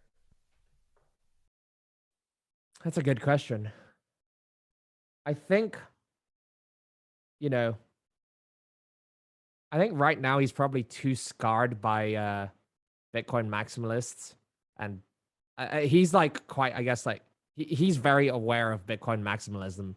Like what most people, all these people that say like Bitcoin maximalism is bad and it's like scaring people away from Bitcoin and all this stuff, like most of the world has no idea what a Bitcoin maximalist is. Most people that own Bitcoin have no idea what a Bitcoin maximalist is. Like, so I think that whole notion is false. But Vitalik himself, I think, is so deep in the weeds that he's one of those like Bitcoin maximalism is bad for Bitcoin. I'm not sure he would ever come back whilst he still felt that there was like a strong presence of Bitcoin maximalists that are like, you know, that represent Bitcoin. But I guess as we get wider and wider adoption, like Bitcoin is for everyone. We're going to have all sorts of different people holding. It's like dollars, right? You don't have like dollars are for this kind of person, like no, dollars, everyone uses dollars. So I think eventually everyone will use Bitcoin. And when I guess it's not in his mind as represented by maximalists, he could come back, especially depending on what happens with Ethereum. I think this whole staking situation is going to be interesting. You know, with like Lido almost having, well, like basically racing towards having over 50% of staked ETH 2.0. Like the incentives of staking. Can you define Lido for the audience? Oh yeah, so Lido is a I guess you could like equate it to what a mining pool is. So to stake on ETH 2.0, to basically to be able to do the equivalent of mining on Ethereum 2.0, you have to have at least 32 ETH, right? So for those people that don't have 32 ETH, to become a validator, you have to have 32 ETH. So for those people that don't have 32 ETH, you can pool your ETH with other people, so that in total you have over 32 ETH, and then you can become a validating node. And Lido is basically one of these nodes, but I think it has something like 35% of all the staked ETH 2.0 right now. Because for those that remember, the second biggest pool lost their keys. So the custodian of the second biggest pool of ETH 2.0 lost their keys, and so all that ETH is gone. I think it's called Stakehound. Yeah, exactly. So, and what Lido does is, because once you, right now, if you stake your ETH in ETH 2.0, you can't get it out until the merge happens. So never. But what Lido does is they give you a token that represents your staked ETH, which you can use to then go and trade in DinoFi markets. Essentially, like, you know, you're locking up your ETH, and then they're just doubling the number of ETH by giving you this 1-to-1 token back. It's like, you know, yeah, it's like a time deposit. It's like if I went to the bank, right? And when I do a time deposit at the bank, my money's locked up at the bank for 6 months. But imagine that the bank, you lock your money up at the bank, and then the bank gives you the equivalent money back that you could just use. That's literally what like this Lido stuff is, right? Yep. Normally the bank is like, they're holding your, you know, the bank is doing stuff with your money. They're lending it out or whatever. And when it's time to pay you back, they, you know, grab it from some other account and give you your money back. But in here, it's like, God knows what Lido's doing with the money. I'm assuming it's just like held in some wallet or whatever, but then you're getting the money back to be able to still use it. Yeah, that's, it's such horseshit. It's, like, the whole idea of having to stake your shit was that you were like buying into this thing, which of course we now know it was very clear from the beginning was never going to happen, right? And so this idea of Lido is just an acknowledgement that, like, oh shit, like this thing is fucked. And basically it's like they created this a way to, as you said, still be able to transact in the existing system, which, of course, as you said, basically just doubles the amount that's available, which fucks up the markets and completely distorts the what's the signal that was originally intended to be sent by committing to, you know, this fantasy ETH 2.0. Yeah, and I mean, what happens, like, you know, with I don't know if Stakehound had the equivalent, like, you know, Stakehound ETH that was released to you when you stake with them, but like when you lose that ETH, the Stakehound ETH also becomes essentially worthless, because you're not going to get the ETH you staked back at the end because it's gone, because you lost the keys. And so now there's like a double loss. You know, you thought, I have this like Stakehound ETH that's worth X, and then I have my ETH staked, which is also worth X. So I go from 2X to 0. Yep. Yeah, and I think one thing that I feel like is important to point out here is that the reason these systems continue to exist is because they are not designed to function as sound money. They are not designed to solve the same very important problem that Bitcoin solves. They are designed to allow VCs and investors to play the same fiat games that they do in the traditional financial markets, but wrapped in the fake thin veneer of blockchain or cryptocurrency, in the same way that, you know, the Dentacoin was and is just this running joke. It's the joke that keeps telling itself. It still exists, by the way, which was like, we're going to put dentists on the blockchain. It's like, why the fuck would you ever need to do that? Blockchains are good at one thing, and one thing, I don't want to say only, but primarily. And almost everything else should just be in a fucking SQL database. But the reason that lie continues to be propagated is because it allows people to pull in investment money. It allows investors who are holding these currencies that are ultimately being inflated away to zero. You have to put that money somewhere. And so investors are just desperate to create systems that allow them to rug pull people and increase their own value. And they're just totally separate things. They're just not even on the same spectrum, to repeat something you said earlier. But I want to share. Go ahead. Sorry, I thought you were done. No, I was going to say, like, talking for so long about the same thing over and over again. So I just figured you were done, but keep going. You know what? Fuck you, Q. No, I just think, like, people love to talk about, like, when are shitcoins going to go to zero? And I don't think they ever will, because whether it's a grift that will continue to exist as long as the incentives are there. That's my point. So this was a really interesting, like, I am a fan, excuse me. I'm a fan of the All In podcast, and I've been listening to some of their episodes from the conference that they actually put together. I highly recommend people listen at least to the episode with Tim Urban, but more specifically, just like when Tim Urban is talking about high rung versus low rung politics on a global scale. I thought that was a fascinating and really well done analysis on the way I think our society looks at issues. But there's like a little tidbit at the very, very end where they have Keith Raboy come onto the stage and they have like a little bit of a panel with Tim Urban and a few other of these big, very influential VC type investors.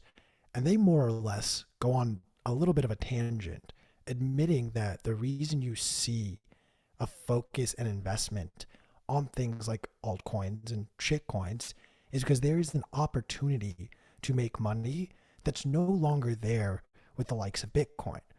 And then they start kind of breaking down the liquidity cycle of something like an altcoin versus just like the liquidity of actually liquidating shares of a stock if you invest like in a traditional VC vehicle.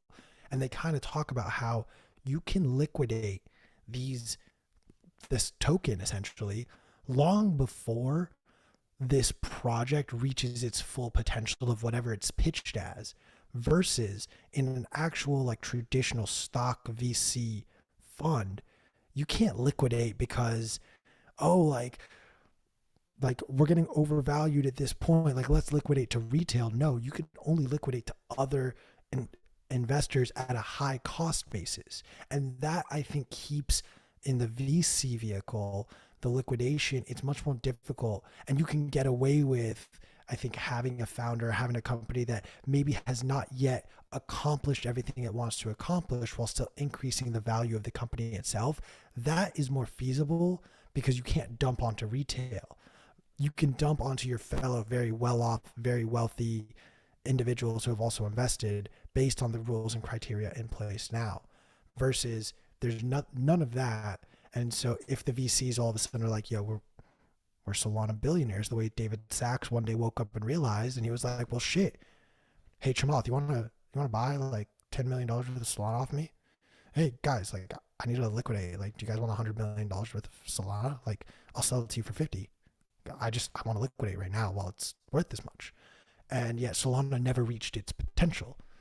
So, or never accomplished nearly as much as it said and claimed it was going to, and then in turn is shut down multiple times.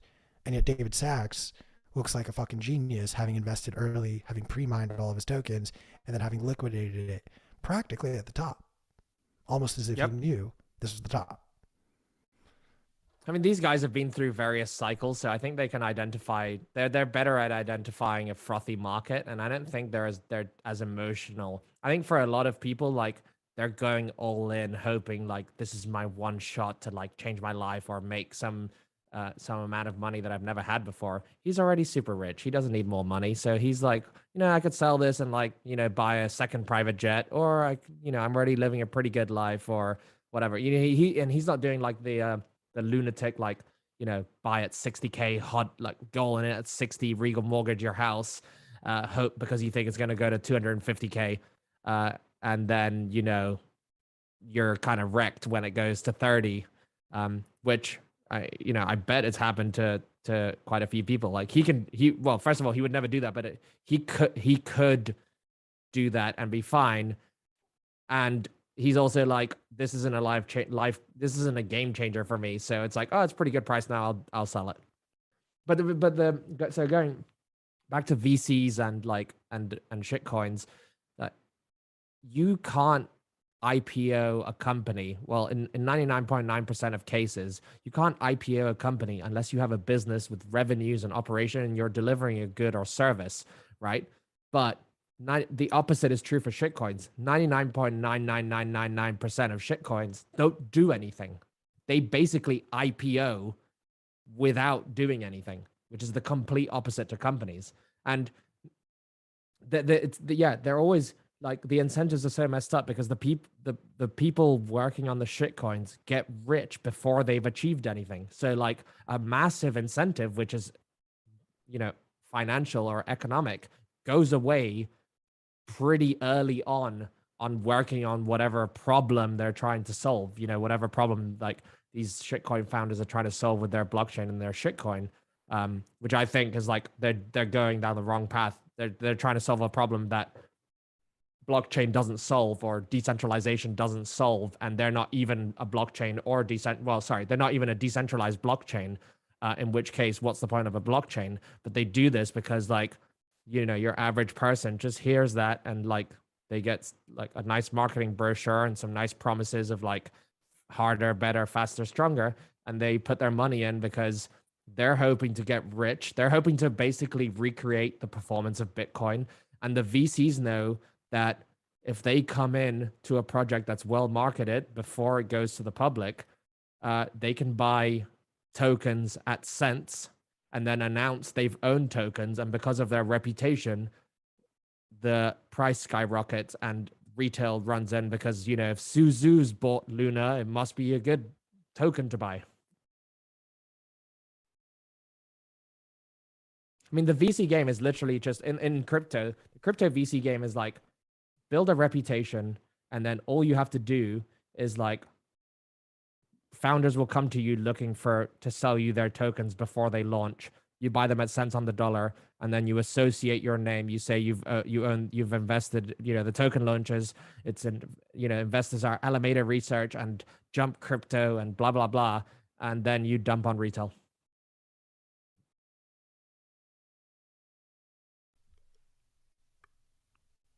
You're not wrong. I don't disagree with anything that you said. It, I think, goes back to that human psychology of like, this is my one chance at making a bunch of money and like never having to work again.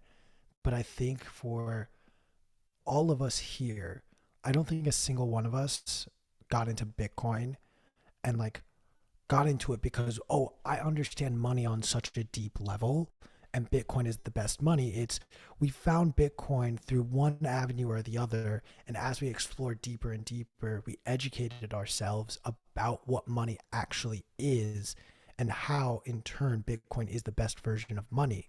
And once you have that journey, once you really go through Middle Earth and like see what money really is and how like the 9 rings that the men made, like that's just bullshit. And like the ring that Sauron made is just like this like promise of something that's never really going to happen, nor should it. And like in actuality, it's just being a good person, doing the right things, like stacking sats humbly and like helping your fellow man and community. That, I think, that journey of understanding what money is gets people, like I'll admit, like gets me out of shit coinery and gets me more focused on Bitcoin beyond just the idea of an investment vehicle. I literally started stacking sats as like hey, I need to allocate 10% of my portfolio to this. And I was just making sure it lined up like that, which only add would never sell. And it wasn't until like we're locked up in COVID and I have more time than ever before because not only am I locked up, but I'm unemployed. So like I got the chance to go down that rabbit hole. Like to me, that is always, I think, a very easy journey to kind of understand, oh, you like Bitcoin, but you have all these shit coins. Okay, you don't really know what money is yet, but you will. You eventually will. And it's just a matter of, unfortunately, maybe a hard lesson having to be learned. Maybe you have to lose the Luna stack that you have so that you can, like I had 2 friends, one very good friend from college and one whose wedding I'm going to go to see this weekend. And both of them would text me nonstop when Do Kwon and Luna started buying Bitcoin. And the running joke was like, dude, like you might as well, like if you're in Bitcoin, like you might as well like buy some Luna. Like, why wouldn't you? I was like, because this doesn't make sense to me. Like this just doesn't, in my head, the way I understand how money, stocks, and like price action works, there's no such thing as arbitrage. Like someone has to lose money for you to make money. So that, it never clicked in my head and I'm grateful for it. And then the text that I got after the unwind, like one of my friend from college was point blank, he's like, I'm a Bitcoin maxi. Like fuck shit coins, fuck all of this. Like it's a fucking scam and I got duped and I'm never going to fall for it again. I'm like, I'm sorry you had to learn the lesson this way, but like, I'm glad it's over. And like now the focus is here. Yep. Well, I guess like the closest, the the people who are probably the easiest to convert to Bitcoin maximalists are shitcoiners rather than no coiners, because I think they have a certain level of some sense of what this whole, I don't want to say crapto thing is all about. And once they get burnt shitcoining, they come to Bitcoin.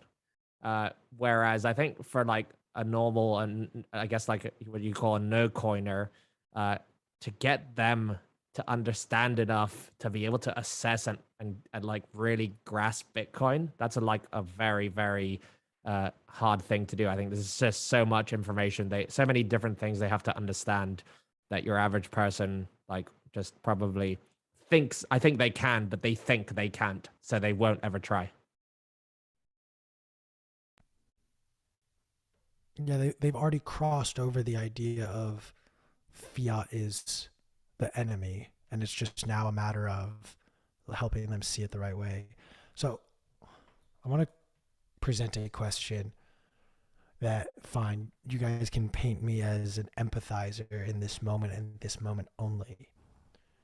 I have a thesis that because there is enough, in my genuine belief, of the market cap that, let's just estimate it at $600 billion for Bitcoin right now, I would very safely estimate at least 1/3, if not up to approaching 50% of that, is actually held by Wall Street, big money. And big money doesn't like to lose their money. And I have a hard time believing Bitcoin will ever go to zero as a result, because this big money that's involved will just do what they need to do to keep Bitcoin having value. That's not to say Bitcoin couldn't crash all the way to $3,000 to $1,000. Fine. I will leave that as a possibility. But based on that thesis, I'm curious of your thoughts on the idea that there's a lot of businesses and there's a lot of technology and a lot of money that has been invested, not directly in Ethereum, but on top of Ethereum. And I'm curious if you think, based on that alone can almost help Ethereum operate like a zombie company, and it will just be dragged along because there's so much using the network, for right now at least. I mean, definitely, it could become sort of like it could become fiat itself if enough like powerful, influential people have capital invested or held in Ethereum. What I was going to say on that front about Bitcoin is, I think without those people having the right mindset, it's actually a danger to Bitcoin to have a lot of the world's wealth tied up in it. Because I tweeted about this yesterday or the day before. It's like, everyone's clamoring for these spot Bitcoin ETFs, right? Like how much Bitcoin could eventually flow into the custody of these spot Bitcoin ETFs, right?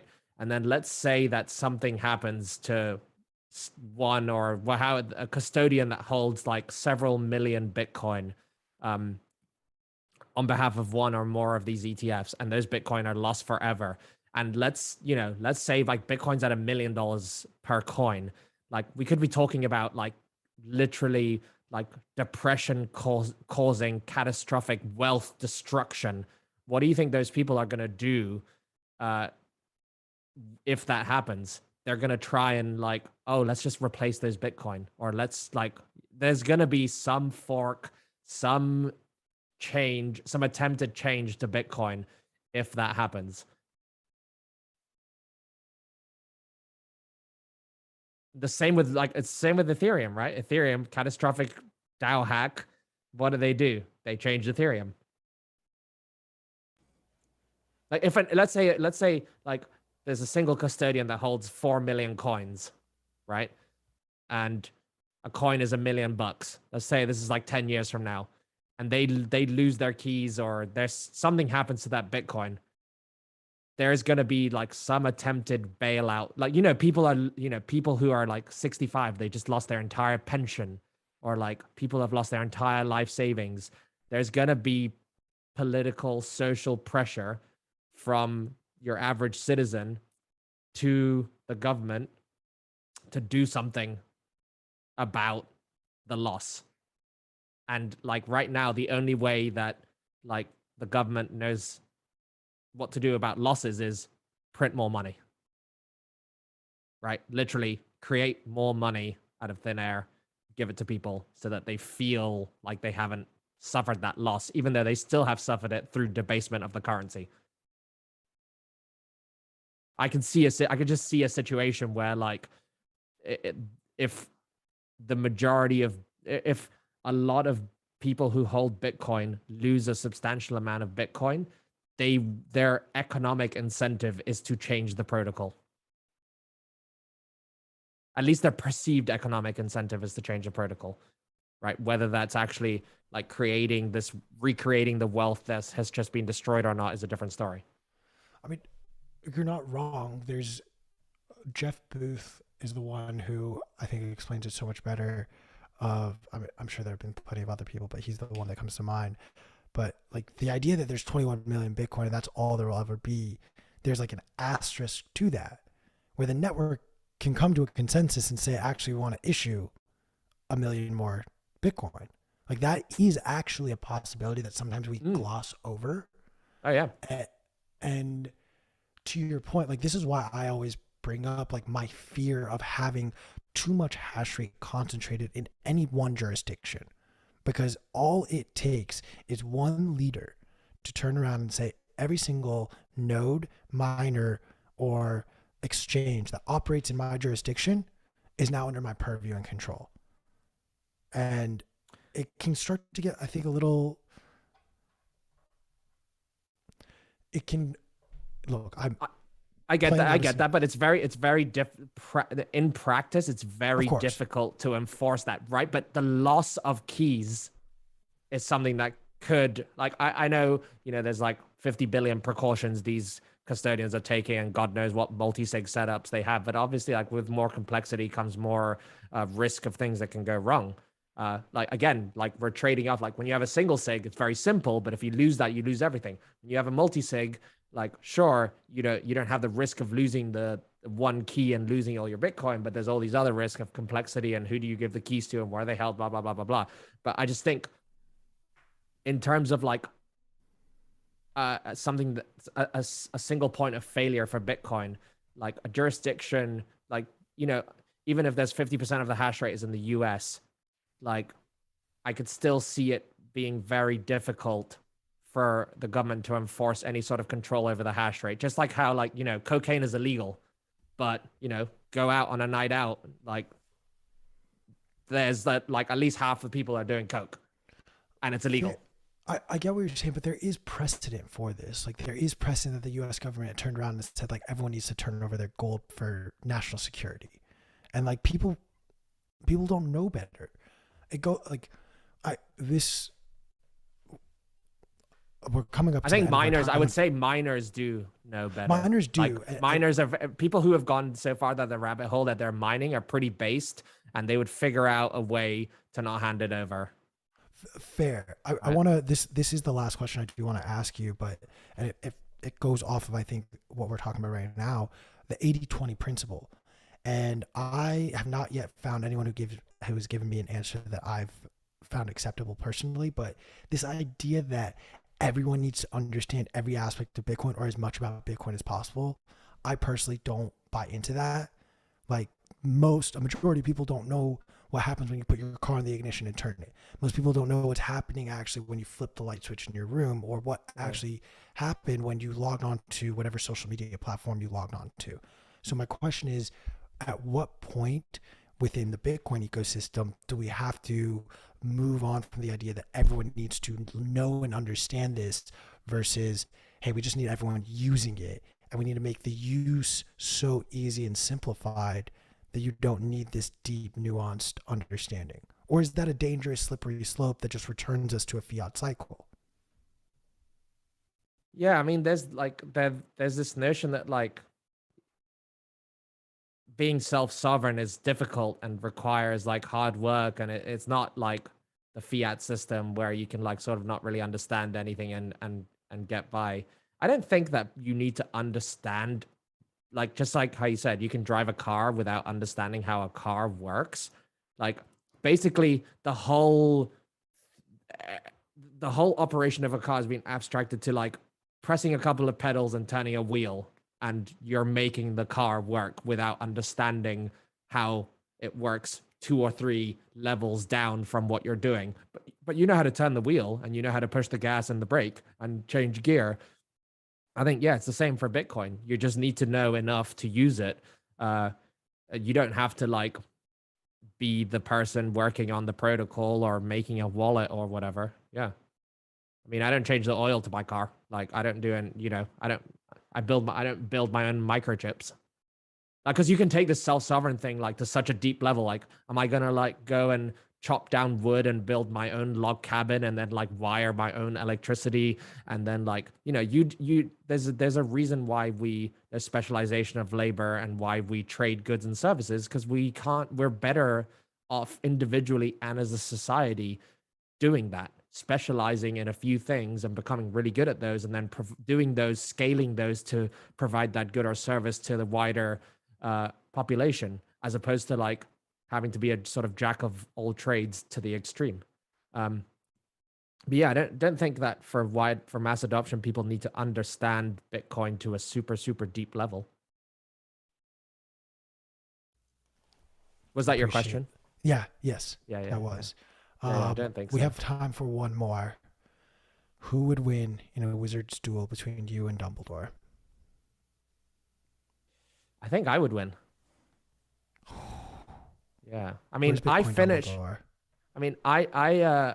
finished the end of my set of movies alive, unlike some people. Oh, shit, dog.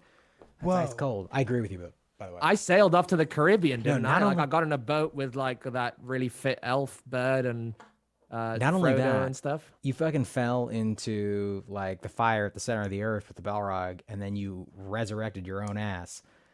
Came back to life. No, he did and not continued- resurrect himself. Pete. You say potato, All right? I say Bitcoin. Shut the fuck up. No, Here we I go. will not let the slandering or misinformation of how Lord of the Rings works happens. Gandalf stayed true to what his journey in Middle Earth was, and so he was brought back by the power that put all of the wizards in Middle Earth, and it gave him more powers and made him the most powerful wizard when that power resurrected him. Like I said, And it's not tomatoes. I will fight you to the death. I actually meant to put like all of my Lord of the Rings books behind me, and I realized I forgot. So I apologize for offending you, Gandalf the White, or Gandalf the Orange. Look, all I'm going to say is among the three of us, who is still wearing their wizard robes in full regalia? I'm not wearing a shirt underneath this. I got nothing. Yeah, no. You got your robe only. Yeah. Bitcoin Gandalf, it has been a pleasure. How can people find you? What do you want to promote with the last few minutes we have left to us in this conversation? Yes, I think the easiest single place is just look me up on Twitter. I'm at BTC Gandalf. And then I just started a few weeks ago, I started a Twitter community called Bitcoin Software. I think it's Bitcoin Software Developers. There's like almost 500 people in there, people learning to program, people who are already programmers, people who are programmers not working on Bitcoin, and people who are programmers working on Bitcoin, just like talking about programming stuff and learning and working on Bitcoin stuff. So if you're interested in learning more about, you don't have to be a programmer either to join. It's just, even if you're curious about programming, you think it sounds cool, join up and there'll be something for you in there. So that's what I would push. If you're a miner, check out Brains. So am I wearing the sticks? I'm wearing the stickers. There we go. Oh, hell yes. And actually, before you jump off, Okay. give a quick description of what Brains is for our magical listeners. So Brains is a Bitcoin mining software company. So we make Bitcoin mining software, 2 main products, Slush Pool, which is a Bitcoin mining pool. It's the oldest Bitcoin mining pool. I believe that no mining pool will ever mine as many Bitcoin as we have for the remainder of the Bitcoin that's left, because we were so early. We were stacking up those 50 BTC rewards. And then, Brains OS Plus is firmware for Bitcoin miners. So basically, you install that instead of running Antminer Bitmain firmware or WhatsMiner's firmware, and you get more hash rate for the same amount of power consumption. So basically more sats. Yep. Increase the profit margins. Yeah, exactly. You guys have been doing amazing stuff since way back in the day. Yeah. So yeah, that's me. I really appreciate you guys having me on. This has been fun. Absolutely, man. All This right. is a great time. Next time we'll have to get Fiat Sour on, and we'll have a full-blown wizard duel. Fiat Maybe, Saruman. Right. Yeah. I'll hit him up. Let's do it. Dude, honestly, I'm very down. I'll find a Bitcoin Dumbledore. We have a fellowship of the Bitcoin, right? Dude, There's- can I dude, please there's- join? Yeah, of course. Like, do I have to be a NIM? I mean, you are. You're only using the first letter of your name. I will make you know what? We'll talk offline. I would Yeah. absolutely join. I will I will make a NIM profile and everything. Let's do it. We need to cut. Stick around through this commercial break, guys. We have Dylan, LeClair, and Sam Rule talking to us about Bitcoin Magazine Pro. You're not going to want to miss it.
Staff.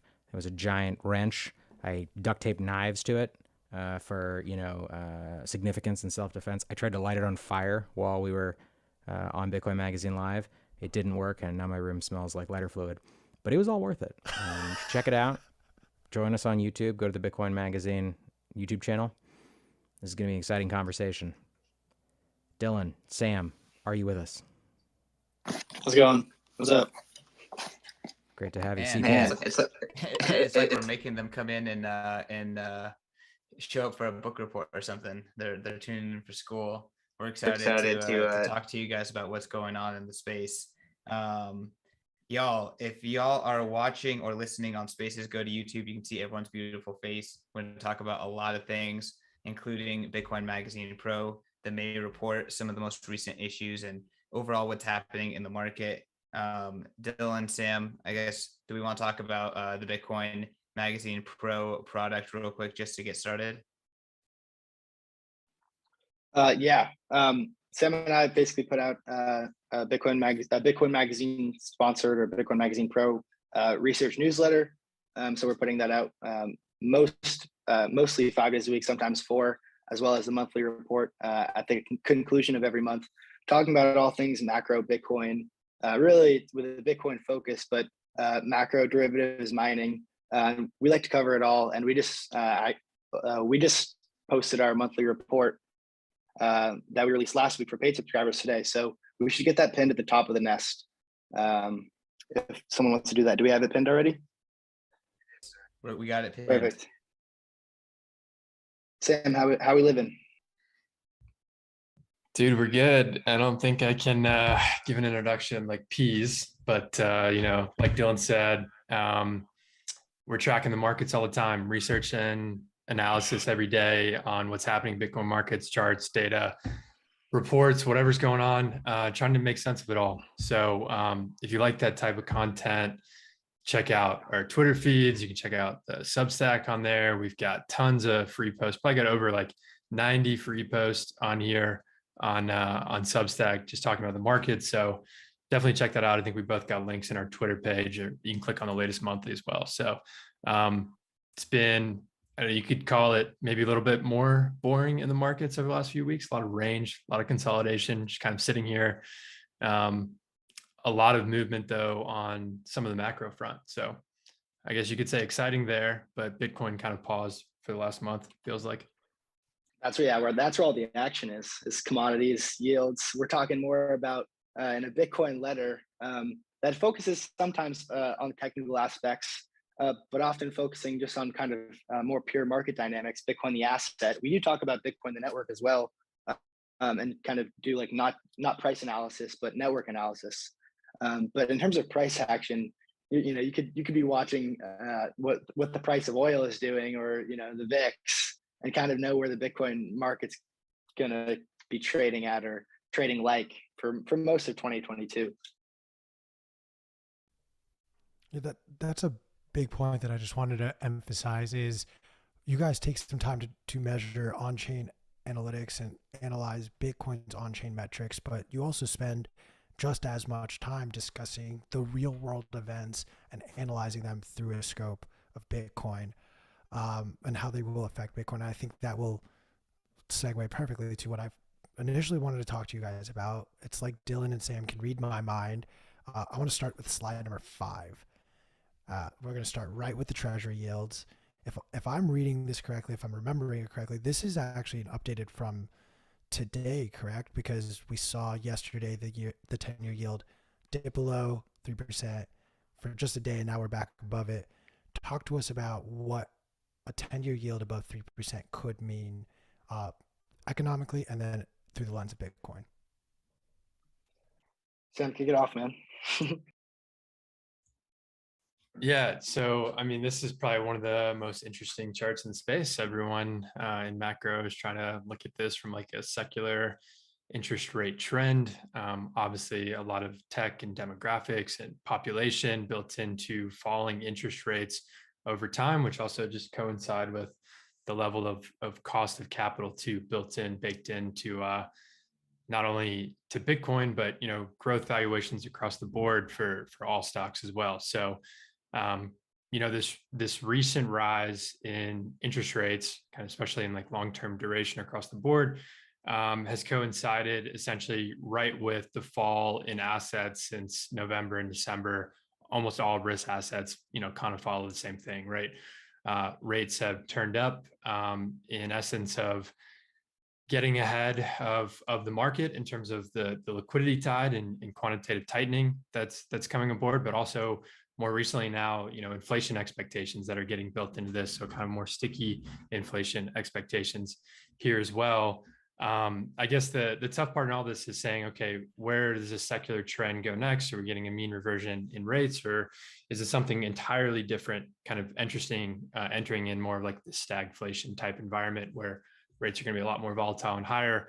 At the end of the day, we've got some of the largest debt to GDP ratios, especially on the public side, that we've ever seen, and that are continuing to climb against all economies. So it almost seems like there's a limit to this too, that rates can't sustain that high over time, just because of the debt service payments and the interest payments that have to be serviced. So, look at this and say it's certainly one of the kind of fastest accelerations in rates, just showing you the volatility and credit that's out there today. And also just kind of over the last year, a big reprice in just inflation expectations. Like where is that new kind of mean inflation rate going to be over the next 5 to 10 years as well? Hey, before you jump in, Dylan. Wow, you killed that. Great. Absolutely great analysis, Sam. And again, I would really encourage the folks over at Spaces, go to YouTube. I just pinned the link in the nest, but we are sharing all of these charts. And yeah, I mean, Sam, you really laid it out there, very clear. And I mean, it's really incredible to just see it in the grand scheme of things, you know, how low rates are. And yet they're just absolutely crushing the wealth effect and everything that, you know, we kind of had rolling previous to this. Dylan, back to you.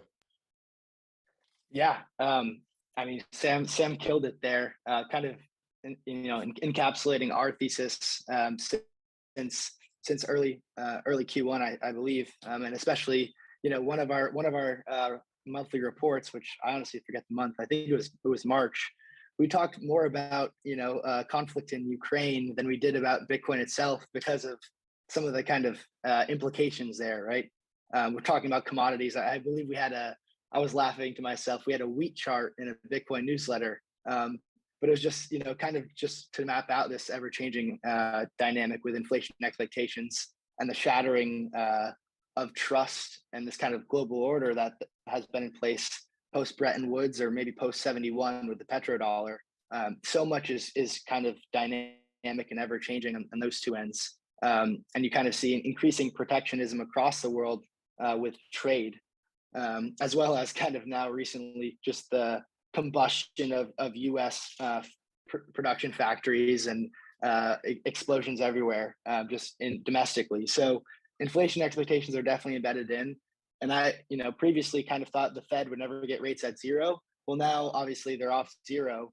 But I think what really is happening is, like Sam said, the establishment of a new higher mean in inflation in rates, but still deeply negative real yields. Because I think ultimately to erode these debt burdens like we're talking about, you need negative real yields for a sustained period of time. It's financial repression, and it's mathematically the only way out of this debt. So I think that's, the Fed could implement yield curve control at 3% or 3.5% if it came down to it. On the other side of potentially this demand destruction bust that seems to be in the making.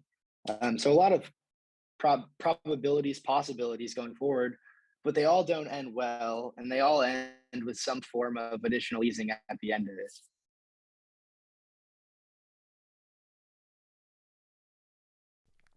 I believe the monthly report you were actually mentioning was the March monthly report, which prompted me to, I kid you not, add wheat to my watch list, and I have since been trading wheat very successfully. So thank you very, very much, sir. To Jen trading wheat. Yeah, I mean, commodities have been up only, not just wheat.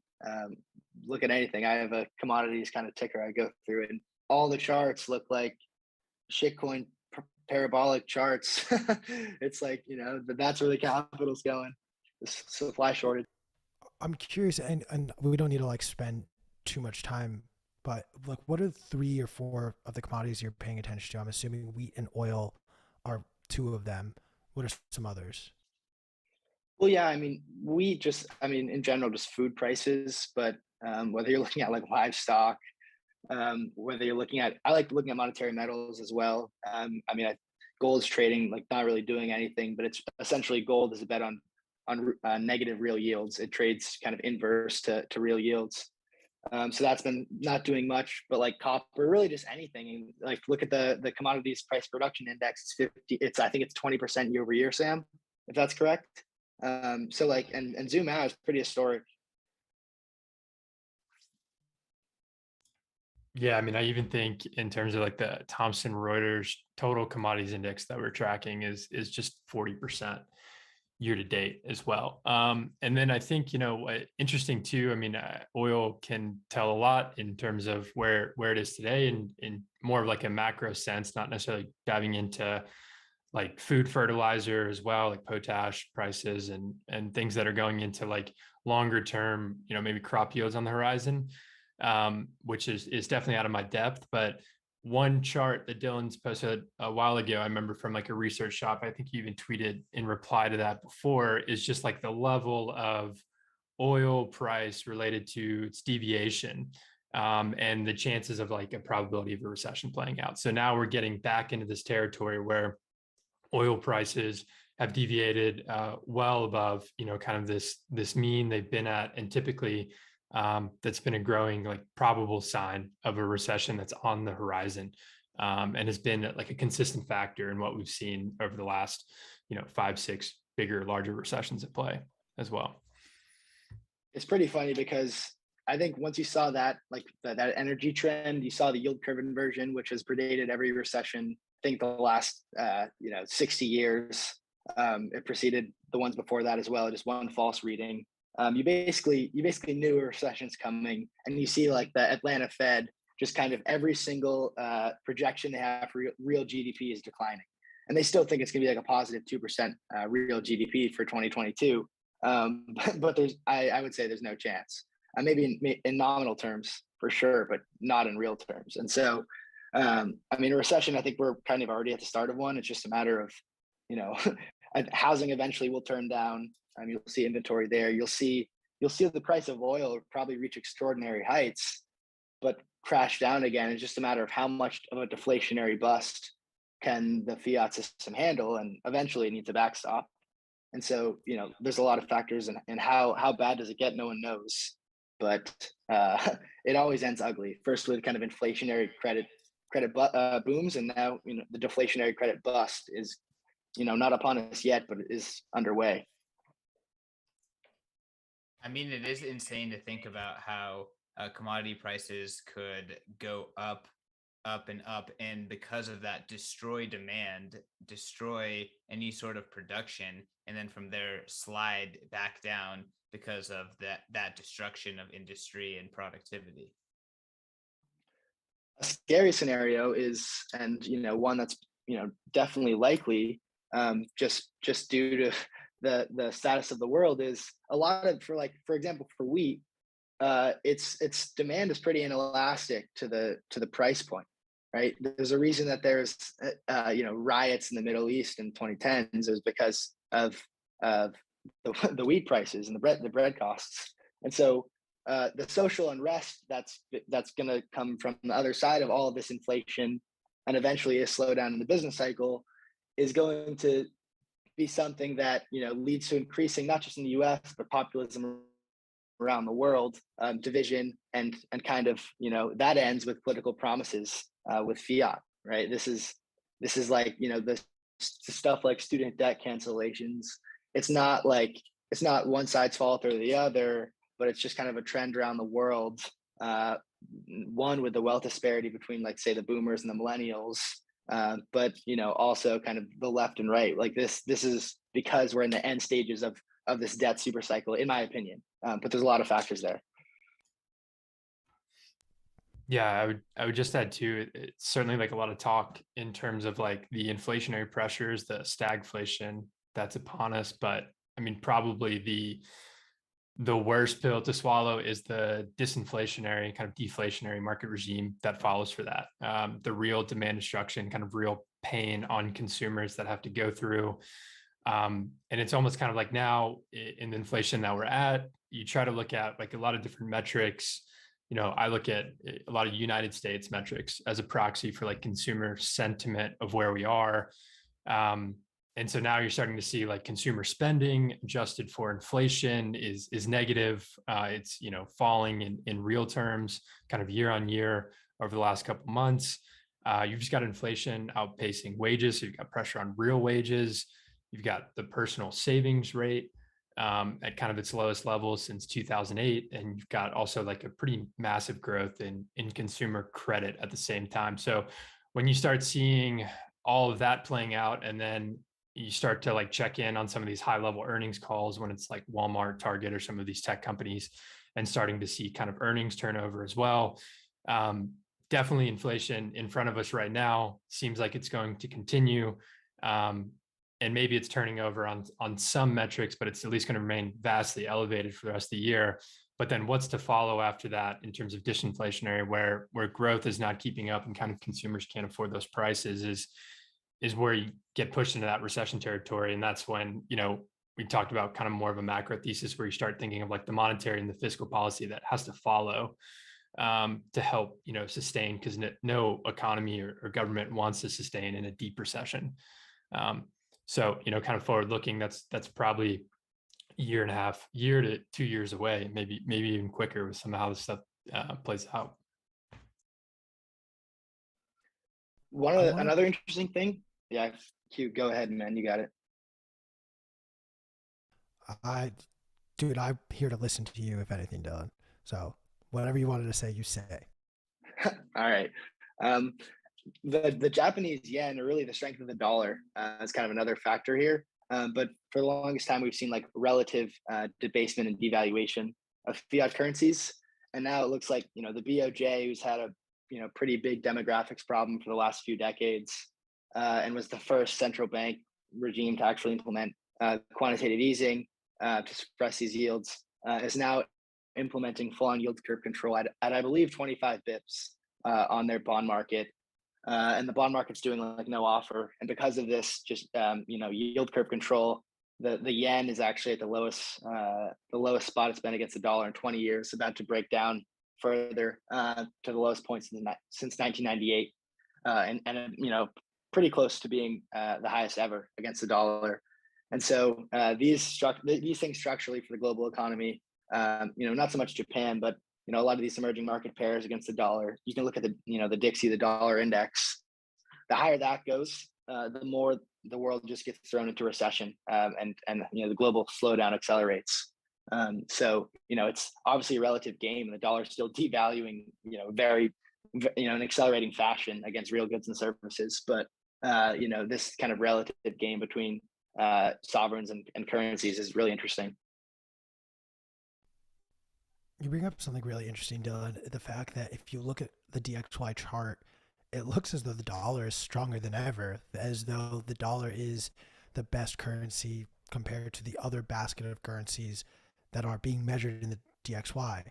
However, you have to stop and think for a moment that while we have inflation, all of these other currencies use the dollar to some degree, and so they're using an inflating asset that they themselves are measuring their own currency that is also inflating. So it's almost as though the dollar is not strengthening, in my opinion, but rather it is diminishing slower than the other currencies. I don't know if that's something that either of you would agree with or not. Yeah, it makes sense. And it's also like Max Payne, because financial asset values are falling at the same time, right? So obviously, the upper class, or elites that hold all the assets can stand to see their portfolio fall 50% and still live a high standard of living. But just in terms of like the total economy, it's definitely kind of a worst case scenario, and we're hurling into an economic slowdown, while the feds and officials are still saying we have a strong economy. Like watching the Biden administration, I'm not even sure what her name was, but she was saying like with a straight face that the economy is better than it usually is, and it's like, yeah, we're not really doing too hot. I want to pull up slide number 3, where you guys have taken the price of crude oil, and I mean, there's nothing complicated about this. It's just a reminder that what these political leaders may be saying, or the mouthpieces that they speak through, may not actually be what is happening in real time. I mean, look, I went to Costco of all places expecting to get cheap gas, and it was just 10 cents below $6 a gallon here in California. So it is over as far as I'm concerned. Like, we will see a new all-time high in oil.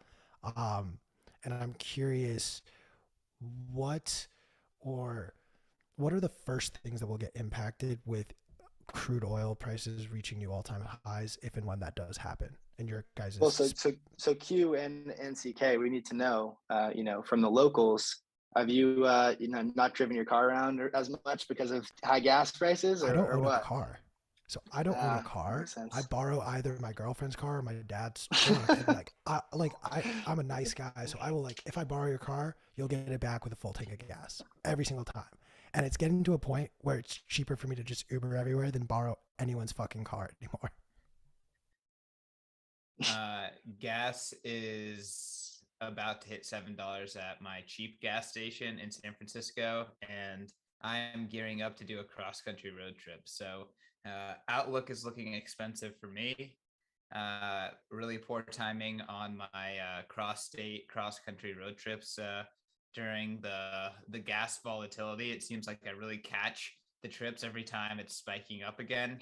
And, I'm excited to drive east because I think the gas is going to get cheaper as I escape California, but it's pretty gnarly these days. Love to hear it. I literally spent 2 hours yesterday, muted on Spaces. I spent 2 hours yesterday just with some wrenches and actually fixed my old mountain bike that I deemed was unrideable anymore, because spending money on gas is unforeseeable for my future, to say the least.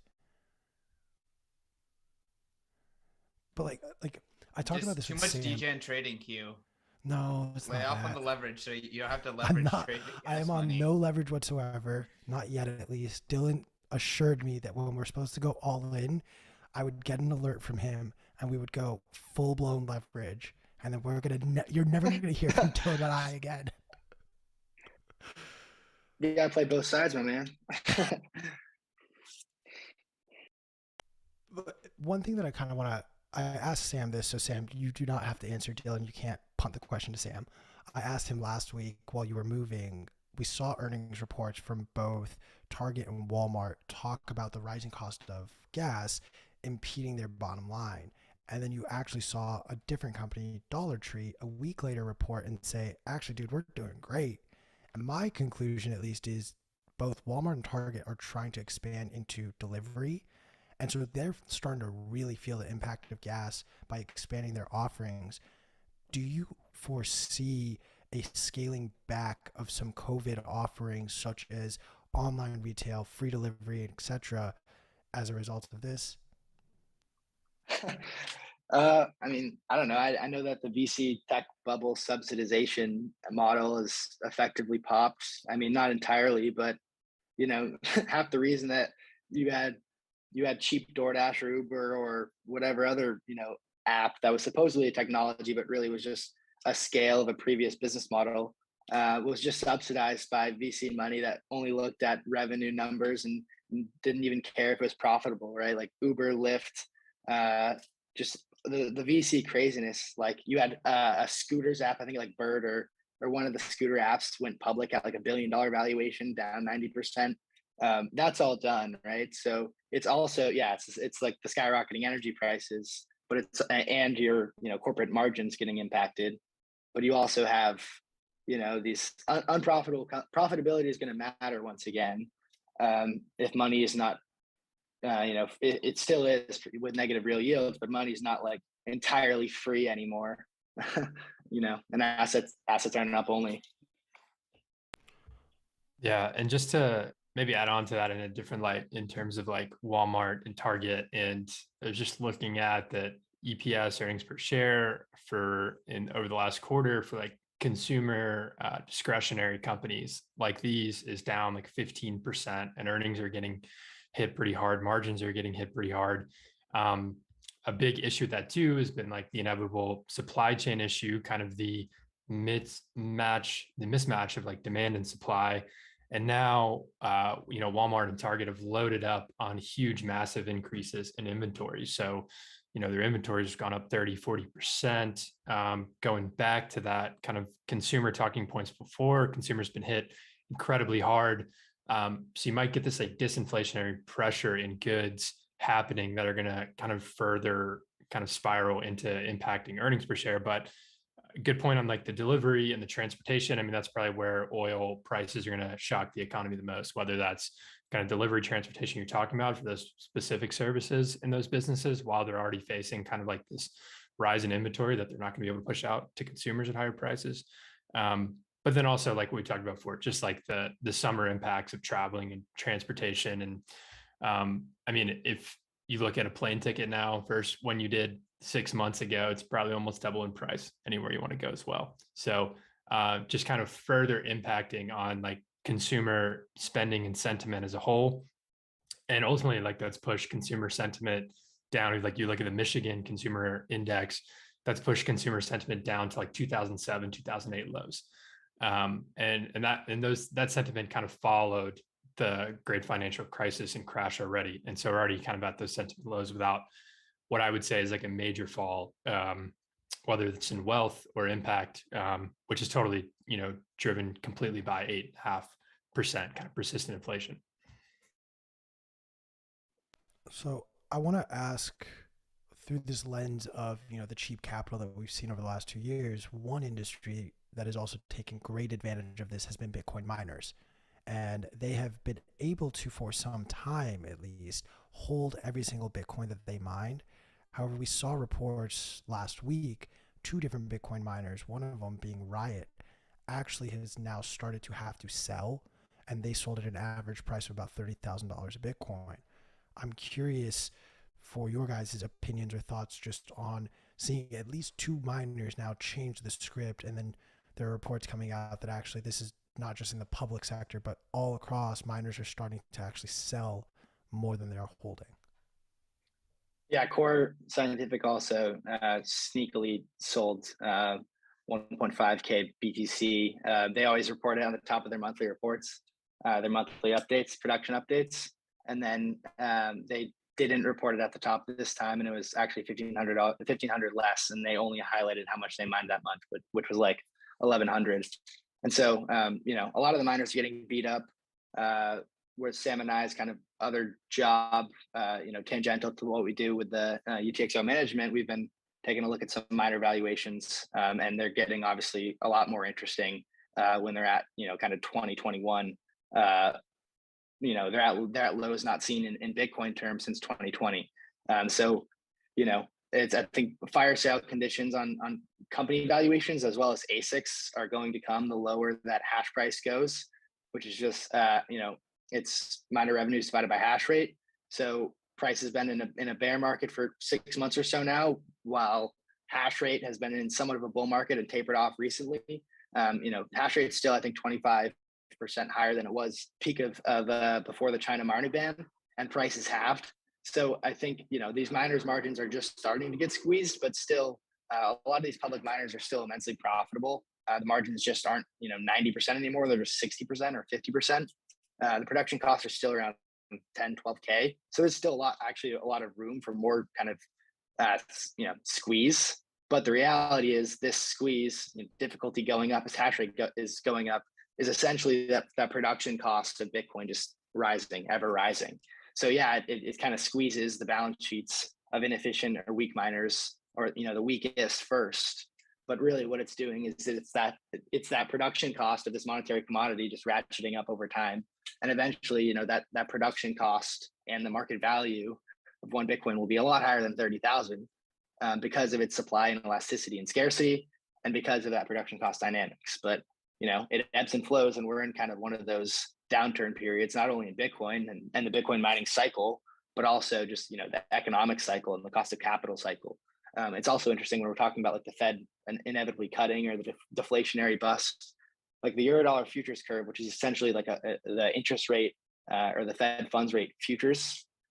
It's had the Fed cutting in 2023 for months now.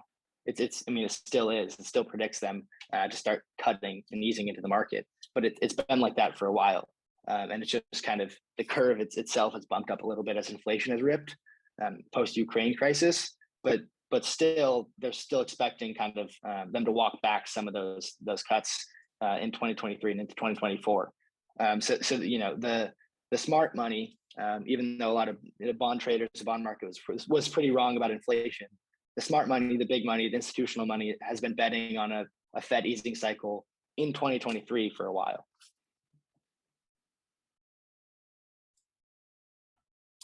On the mining front, Dylan said it really well. I would add to taking just like Core Scientific specifically, not to just hone in on one particular miner. I guess one of the things that came up in their latest earnings call as well, their executive team was talking about is just the difficulty in terms of capital formation and kind of growing capital and finding capital in the market right now. And so that's pretty consistent with a lot of what we've seen in just tightening financial conditions, and kind of like rising spreads on credit from where treasuries are right now. And so definitely have this period in the bull cycle. We have cheaper rates, where miners can go out and source some debt expansion, or when their equity valuations weren't, 75, 80% from all-time highs, you can raise extra capital in that way too. And now you kind of have a turning point where all that is getting tight. Equities are likely not to bounce until we see kind of probably bigger drawdown in the broader equity market, specifically for like minor equities, or till we see some maybe bigger level of capitulation in the space, as well as kind of like a proxy or signal that things have kind of bottomed and have gotten worse. But that's a big part too, is in a lot of these hash rate expansion plans that are slated for the rest of the year and are still, for the public miners, because, their production cost is so low. They're still unfolding and they're still taking place. And some of them have cut back some of the hash rate expansion, but a lot of these are about to come online or slated to over the next 6 months, which is like at maybe an average 5x in terms of where their hash rate is today and where it's going to be tomorrow. So that's kind of an interesting note there. I think it just goes back to like, it's a smart move as a public miner to kind of build your Bitcoin holding war chest during bull market times and when it's good. And naturally, if you don't have that kind of equity or debt, you're going to have to be selling your production Bitcoin. So it's kind of natural to be selling that anyway if you don't have that capital coming from elsewhere. And still, that said, right now, there's a couple of miners that have sold or sold more production Bitcoin, or like Core sold out of like a larger treasury position, even though they've got like 9K Bitcoin. But there's still a lot that are like still growing their balance. And so we'll see over the next few months how that shakes out. I think, probably right now in terms of like miner capitulation, we're closer to when you have miners have a lot of S9 machines and they make up 25% of the network, and you're a lot closer to this break-even cost for miners. And that said, we've seen kind of hash rate come down from an all-time high this year from like 226 exahash down to like 211%. So still it's up like 20-25% of the year, but still in a period right now we're waiting for a lot of like mega hash rate expansion to come online in the second half of the year. And you're getting in that price risk though of like these sustained prices that you're going to start to see probably some capitulation play out. Bring it on. I need to scoop up some ASICs and some public codes. I know we're just speculating here, so forgive the smooth brain questions, but 6 months ago we were talking about the expectations for a lot of these companies and the lofty goals they set for how much hash rate they were going to expand to. We've started to see them start to scale these numbers back. Do you think that we will continue to see that, or do you think that we're maybe on pace to get to what the current estimates look like? Yeah, I mean, I think the thing is that they have to plug them in, right? Like they have the ASICs. I think that was, post China mining ban liquidation of ASICs and a lot of kind of transition. The ASICs were, not abundant, but you can finally get them. They have the deliveries by now, or for most of them. But really they just need to plug them in. And also with energy prices, I mean, a lot of these companies have contracts, but just in general, energy prices. In general, the hash price, which is at 11 or 12 cents, the bottom of 2020 it was like 8 cents per terawatt. Essentially now, or I'm sorry, per terahash. But I think now you're going to see kind of just still more of a capitulation. And if Bitcoin's price goes any lower, right, as hash rate just stays the same, which hash rate's still going to be increasing, the margins and the Bitcoin denominated value of the ASICs and these public companies are going to continue to fall, right? Like the headwinds are Bitcoin's price really has to appreciate hard, and that requires monetary easing essentially at this point, for these miners to turn around. I think you're going to have a buying opportunity in the miners and ASICs before the Fed. I'm not saying it's all determined on the Fed, but there's a decent chance that you kind of see some fire sale prices on certain aspects of the market. Okay, Dylan, you have 2 jobs now on top of all the other things that you do, but you're supposed to tell me when we go all in on leverage and when we're going to go all in on some ASICs. never go all in, but all right, I'll let you know. The number one rule of Bitcoin allocation, by the way, if you don't know, as in not UQ, but just everybody, you gotta internalize this, is never become a forced seller, right? So, I mean, that should be your rule, regardless of if you're trading on a 10-minute time frame or you're leveraging your entire stack to buy a house or whatever it is, right? Like, understand the risks, understand that all price points, even for a split second, a 50% drop is possible. Is it probable? No. But like, don't rule it out and never become a forced seller, especially if it's your entire stack, your golden goose. Like, that's the worst option.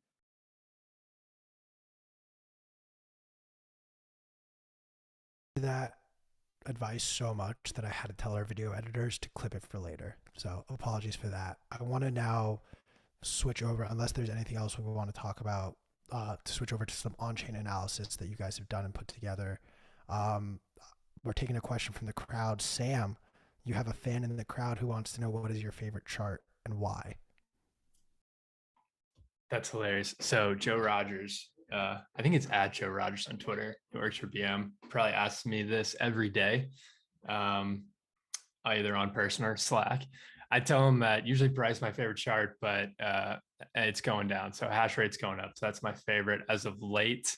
But maybe as a fun one aside, I say fun, this is probably not the word to describe this. On my Twitter, and we put in one of our posts on Monday is, and we can get to the on-chain stuff post this, is the S&P 500 returns after major peaks. And so it's a little bit of a scary chart. It's a pretty bearish chart if you're thinking about like where we are in the economic cycle today and where we could be based on looking at just the Great Recession and the dot-com bubble and COVID as well. Threw COVID in there for fun. It's not necessarily the comparison trying to make, but just trying to outlay like this type of scenario when you're thinking about equities or Bitcoin markets today, that, if we've gone into this kind of more structural bear market, as we've done many times before, and we're going into this, like, kind of, we painted this very dire economic picture before, then I think it's important to note that there's a lot of convincing bear market rallies along the way in markets. And that doesn't mean that, through Bitcoin's time, it might unfold into something else and how it's traded in markets, what's happening. But I think this was like good charts. And this is actually an updated analysis from Larry at the block that he did a while ago. So we just kind of threw our update on there, but it's a good way to say that, like, be prepared for these worst case scenarios. And to Dylan's point, that don't be forced sellers. Bear market rallies are super convincing. It's going to be hard to say when the turning point in the cycle happens. But everything from like our research suggests, and kind of our baseline view, is that, things get worse before they get better here. I feel like you're trying to tell me that when I called 28K as the floor, that I'm gonna be wrong, but I'm gonna hold true. I'm 28K gang strong. Well, I mean, the thing is, like, the Bitcoin native market dynamics are pretty strong, or the best they've looked, I mean, risk reward wise, in a while. And just in terms of the derivative market, completely de-risking. I mean, it did it once in 2021 in the summer bear market. It actually, funding and derivatives markets were trading in backwardation briefly, meaning futures below spot price. The negative funding rate means that shorts were piling in to kind of drive price of derivatives under the price of spot markets. We don't see that as much today, but it's very neutral. All of the collateral is not Bitcoin, it's stable coins. So like liquidation risks, like we saw in March 2020, aren't there. The on-chain, the HODLing dynamics are increasingly strong. Like, we can go from the most basic metrics, like we talk about a lot just because it's easy. Bitcoin held supply, percent of supply held for 1 year at all-time highs of 66%, or like the most, kind of in-depth of the HODL metrics that combine a bunch of different variables. They all have been increasingly strong and the best they've looked since 2020. But it's like, market Bitcoin is trading as it's trading because not of its native HODL dynamics or derivative markets de-risking. It's basically just, the USD denominator is in charge. And Bitcoin is, as a monetary asset, that's not the global reserve currency, with a bunch of its, native denominated debt, which is why the dollar trades how it does, right? Because like the whole world has dollar denominated debt, is short the dollar. the dollar has that kind of native demand that Bitcoin is sold off to kind of fill, right? And so I think essentially how you want to think about it is there could be worse tailwinds for Bitcoin, but it's probably a steady bleed. Maybe you're going to have multiple opportunities to kind of probably buy the bottom. I would say it's not going to be some devastating 50% awake and recovery like you saw in COVID. And so limit orders are your friend. Like don't sell the stack to try to snipe a bottom, but just a DCA approach is good. If you want to get leverage exposure, like obviously you need to understand the risk reward, the interest rates, et cetera. But you can average into a small amount of leverage or of borrowing if that's what you fancy, as long as you can not sell if it goes to 20K, right? Is it probable? In my opinion, no, I don't think it is. But is it possible? 100%. And so we talk about it. I mean, we're objective about, Bitcoin positioning. We understand some of our readers are like near 100% allocated, or, even some are, have a 2% allocation. And so, right now is a great time to increase that from all the Bitcoin native metrics that we see, cycle to cycle, but also just, where we are and how a dollar cost averaging approach can be managed with volatility. Like that's, for most people, that's the best option. I'd love it. So we have on the screen right now the Bitcoin percent of circulating supply charts that you guys shared with us. And I'd love it if you guys can maybe talk about what you're seeing in both of these charts, but more specifically in the bottom one. That's the one that to me at least seems most intriguing, but maybe I'm just dumb and actually the top one is where I should be paying more attention to. Yeah, I can kind of give a little bit of overview of this. Essentially, it's the same chart. So it's just, you've got the top chart here is just broken down by ages, right? And then the bottom one is just that aggregate amount. So if you think about it here, I mean, this has been a pretty popular chart in Bitcoin for a while, and kind of the original on-chain analysis is just these kind of HODL waves. And so here, essentially what this chart says is, 83.83% of the circulating supply hasn't moved in over 3 months. It's being held. And then as you go through these different bands of kind of where Bitcoin is in terms of that it hasn't been moved on the UTXO set, hasn't been sent or received, you can kind of see the different percent of supply that makes up. So let's say 83% of supply hasn't moved in over 3 months. Well, you can see that like 12.86% of that is supply that hasn't moved in more than 10 years. So, that's Satoshi's coins, that's lost coins at that angle too. So, but I mean, largely what both these shows, I think one, Bitcoin's like HODL profile as an asset. I mean, largely after like 2013, there's very little deviation in terms of this being like 70 to 80% of supply being held more than 3 months. But I think also what you see is like with these peaks and valleys is like these natural distribution and kind of accumulation cycles in Bitcoin's histories too, relative to price. So typically what you see is in these mega price run-ups like July 2021, we see some of this dip maybe from like 83 to like 75% of being held as people sell coins that they've been holding on to, taking some profits as new buyers are in. And then what you also see too is that like rising in accumulation, and that's kind of what we're seeing now, right? The max of this means that 85% of supply over time has not moved in over 3 months. We're close to that where we are now as people kind of pick up more accumulating supply and hold it for longer for kind of more long-term cycles. And I think what's also interesting to note, we wrote a piece a while back then, is just in terms of like capitulation, you would think like, okay, if the market is really terrible, and you should see like a massive selling or massive change in the percent of supply that hasn't moved. And really it's not that much. Like you see some movements in here, but you see largely for the most part, long-term holders of Bitcoin are holding it like through its monetization phase. So I think this is kind of what it's showing. And as coins age through these different bands, right? You held Bitcoin for your 6 months. Okay, now you're going to be in this 6 month to 12 month kind of time frame. And then you age in. So you kind of see this growth in coins of aging into these longer time frames as well. Yeah, I mean, and the supply and elasticity of Bitcoin works both ways, right? Because you have this huge HODL dynamic. People are like just not going to sell or, press sell once they buy it. They're just, even if it's on exchanges or whatnot, one trader with like a few $100 million has been the Bitcoin market for the last 5 days. Like, it's just one guy on FTX is just twapping, time weighted average price, averaging. You can see it in the open interest on the chart on FTX perps, and he's just one guy. I mean, it could be a couple funds, but like, that's the market.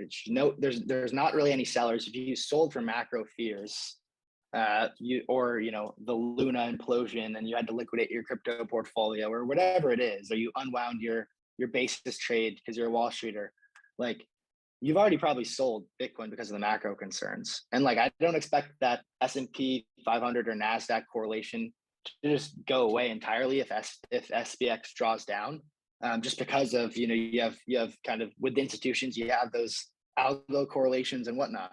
But the reality is, like, in terms of supply in plebs hands, it's pretty tight, and like, it's going to get tighter.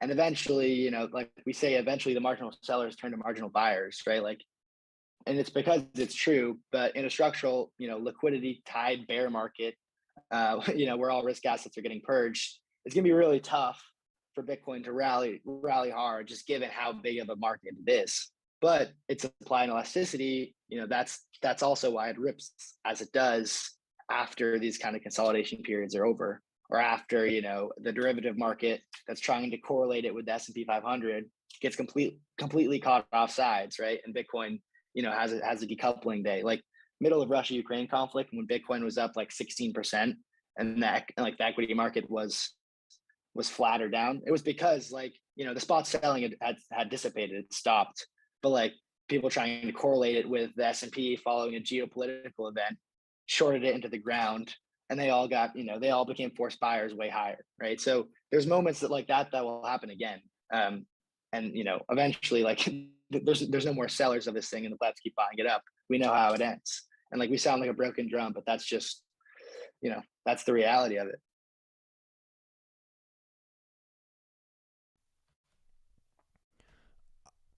I wanted to ask you guys this question as the final question, so maybe there's another thing to ask before this, but there's an assumption in all of your analysis that you guys explained very well, I think, in the most recent BM Pro issue that you put out, where the assumption you have is Bitcoin is the best asset to essentially invest in longer term.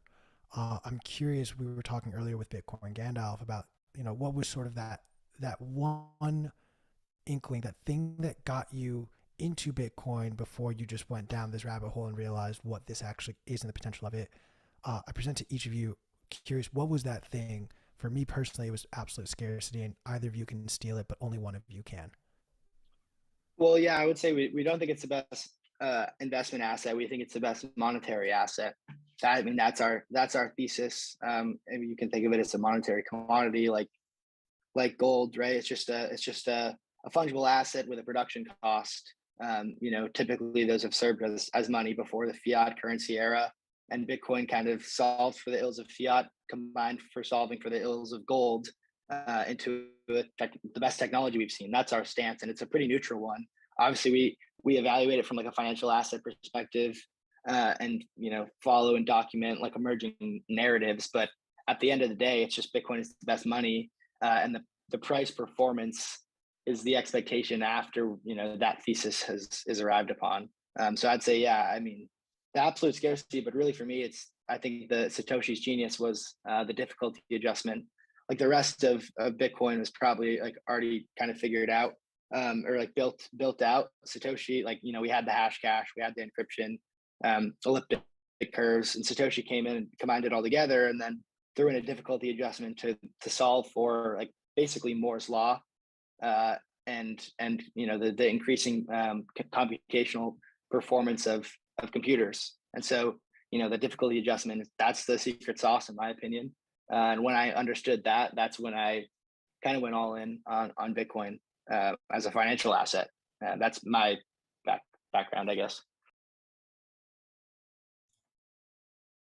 Yeah. I mean, Dylan said it pretty well. And he's also left out a piece that, when we kind of interviewed for the role here, we talking about analysis and doing analysis around is, and Dylan's got a great piece on this. It's been shared a number of times in the community. Is Sam, unmute yourself. Oh, I was muted on Spaces. So what I was saying is one piece that Dylan and I share a lot of common ground on and thinking about in terms of the macro framework is certainly like Ray Dalio's conclusion of the long-term debt cycle and thinking it from a macro credit cycle and these things through history and then how that's played out and what people have done in response to that. And that's, seek refuge from their kind of fiat debasing currencies, seek refuge from the carnage that's playing out. And kind of this first time where we have this conclusion of a long-term debt cycle where you're looking for hard, scarce assets that people are going to be attracted to coincides exactly with the time with Bitcoin's rise as this competition to money, to state money that we've had for the first time. So I see it as this grand experiment that is playing out that brought me to it from a lot of economic interest and incentives that were in the protocol. I think at the same time too, when you think that could be a possibility, studying a lot of the adoption data, whether you're looking at like addresses, wallets, users, S-curve adoption trends and network effects, and maybe it's a cliche at this point in the crypto space, Metcalfe's law. I would say that's actually playing out in Bitcoin. Not so sure about where it's playing out anywhere else, but kind of seeing those S-curve adoptions playing out in real time and saying, okay, we have this first kind of competitive, decentralized money to the state. There seems to be an interest and a need for that in terms of the broader macro cycle and the broader kind of like centralization, decentralization, kind of trust and institution cycles that we're in. And then at the same time, you're kind of seeing this incredible adoption unfold over the last 10 years. So a lot of those piece points together led me to believe that, this, not just from an ideological or like value standpoint, but from a practical standpoint, that that Bitcoin is kind of the money of the future. Boom. Gentlemen, this is incredible. I'm not going to steal more of your time. I just want to remind everyone that if you even so much as enjoyed, learned, or just, want to stay up to date with Dylan and Sam, you should absolutely be subscribed to Bitcoin Magazine Pro. There's a free version of it. There's no excuse. Their analysis is so on point. You will only get smarter by reading it. I will let the two of you shill yourselves, though. Yeah, I mean, I don't know if I have much else to say, but I appreciate everyone tuning in. Yeah, check us out. It's in the nest. It's in my bio, bitcoinmagazinepro.com. We'll catch you next time we do this most Wednesdays. And I think next Wednesday, Sam will be on break, but yeah, I'm gonna try to get a guest or I don't know, maybe a different team or something, or not a different team. I love you guys, but someone else to join the stage. I am so hurt and offended right now. Someone call Will Clement. Just get him in for next week. We're also just going to do this hard and wrap really quickly here. So abruptly, goodbye, Spaces. Thank you for tuning in. For everyone who's watching on YouTube, that's our show. Thank you so much for hanging out with us. But before we do, I've got to do the things that pay the bills and, have me keep a job. So first things first, if you have not already, buy your tickets to Bitcoin 2023. We have not released when it will be, where it will be, who will be speaking, nothing. You know what? I'm going to announce a speaker right now. One speaker. I'm going to get fired for this maybe. But David Bailey will be speaking at Bitcoin 2023. I can't believe you just did that. It's fucked up, bro. Locking your tickets now. Prices are going to go up next week. You had to travel to Miami. You're going to have to travel to wherever it is next year. So just do it. Lock it in, guys. Come hang out with us. Come party. Come to Bitcoin Disneyland. And of course, if you have not yet already gotten your copy of the print version of Bitcoin Magazine, lock it in right now. We're going to do a quick dramatic reading of one thing in particular. The year is 1969, and we landed on the moon. And then in 1970, the moon was sad. 1977, we sent Voyager. In 96, we sent the Mars rover, and the moon was really sad. I love that you're reading a visual article. And then 2022, we were like a saying performance so piece. loud. We kept on chanting, to the moon, to the moon, to the moon. The moon thought we were talking about it. Guys, that was kind of rude, but by 2025, we made it, and we put a Bitcoin flag on the moon. Yay, good for us. If you want to actually enjoy this comic, if you want to actually enjoy some of the incredible articles that are written in this magazine, if you want to see Max Kaiser and President Bukele in this picture right here, buy a copy of the print mag, use promo code FOMO, get 10% off, subscribe, because the freedom issue is coming very, very soon. Oh, Bitcoin Day Charlotte. If you're in the area, go check it out. That's a wrap. That's a wrap. Cool. Stay humble. Stack sats. Do it. Adios. Bye, everyone.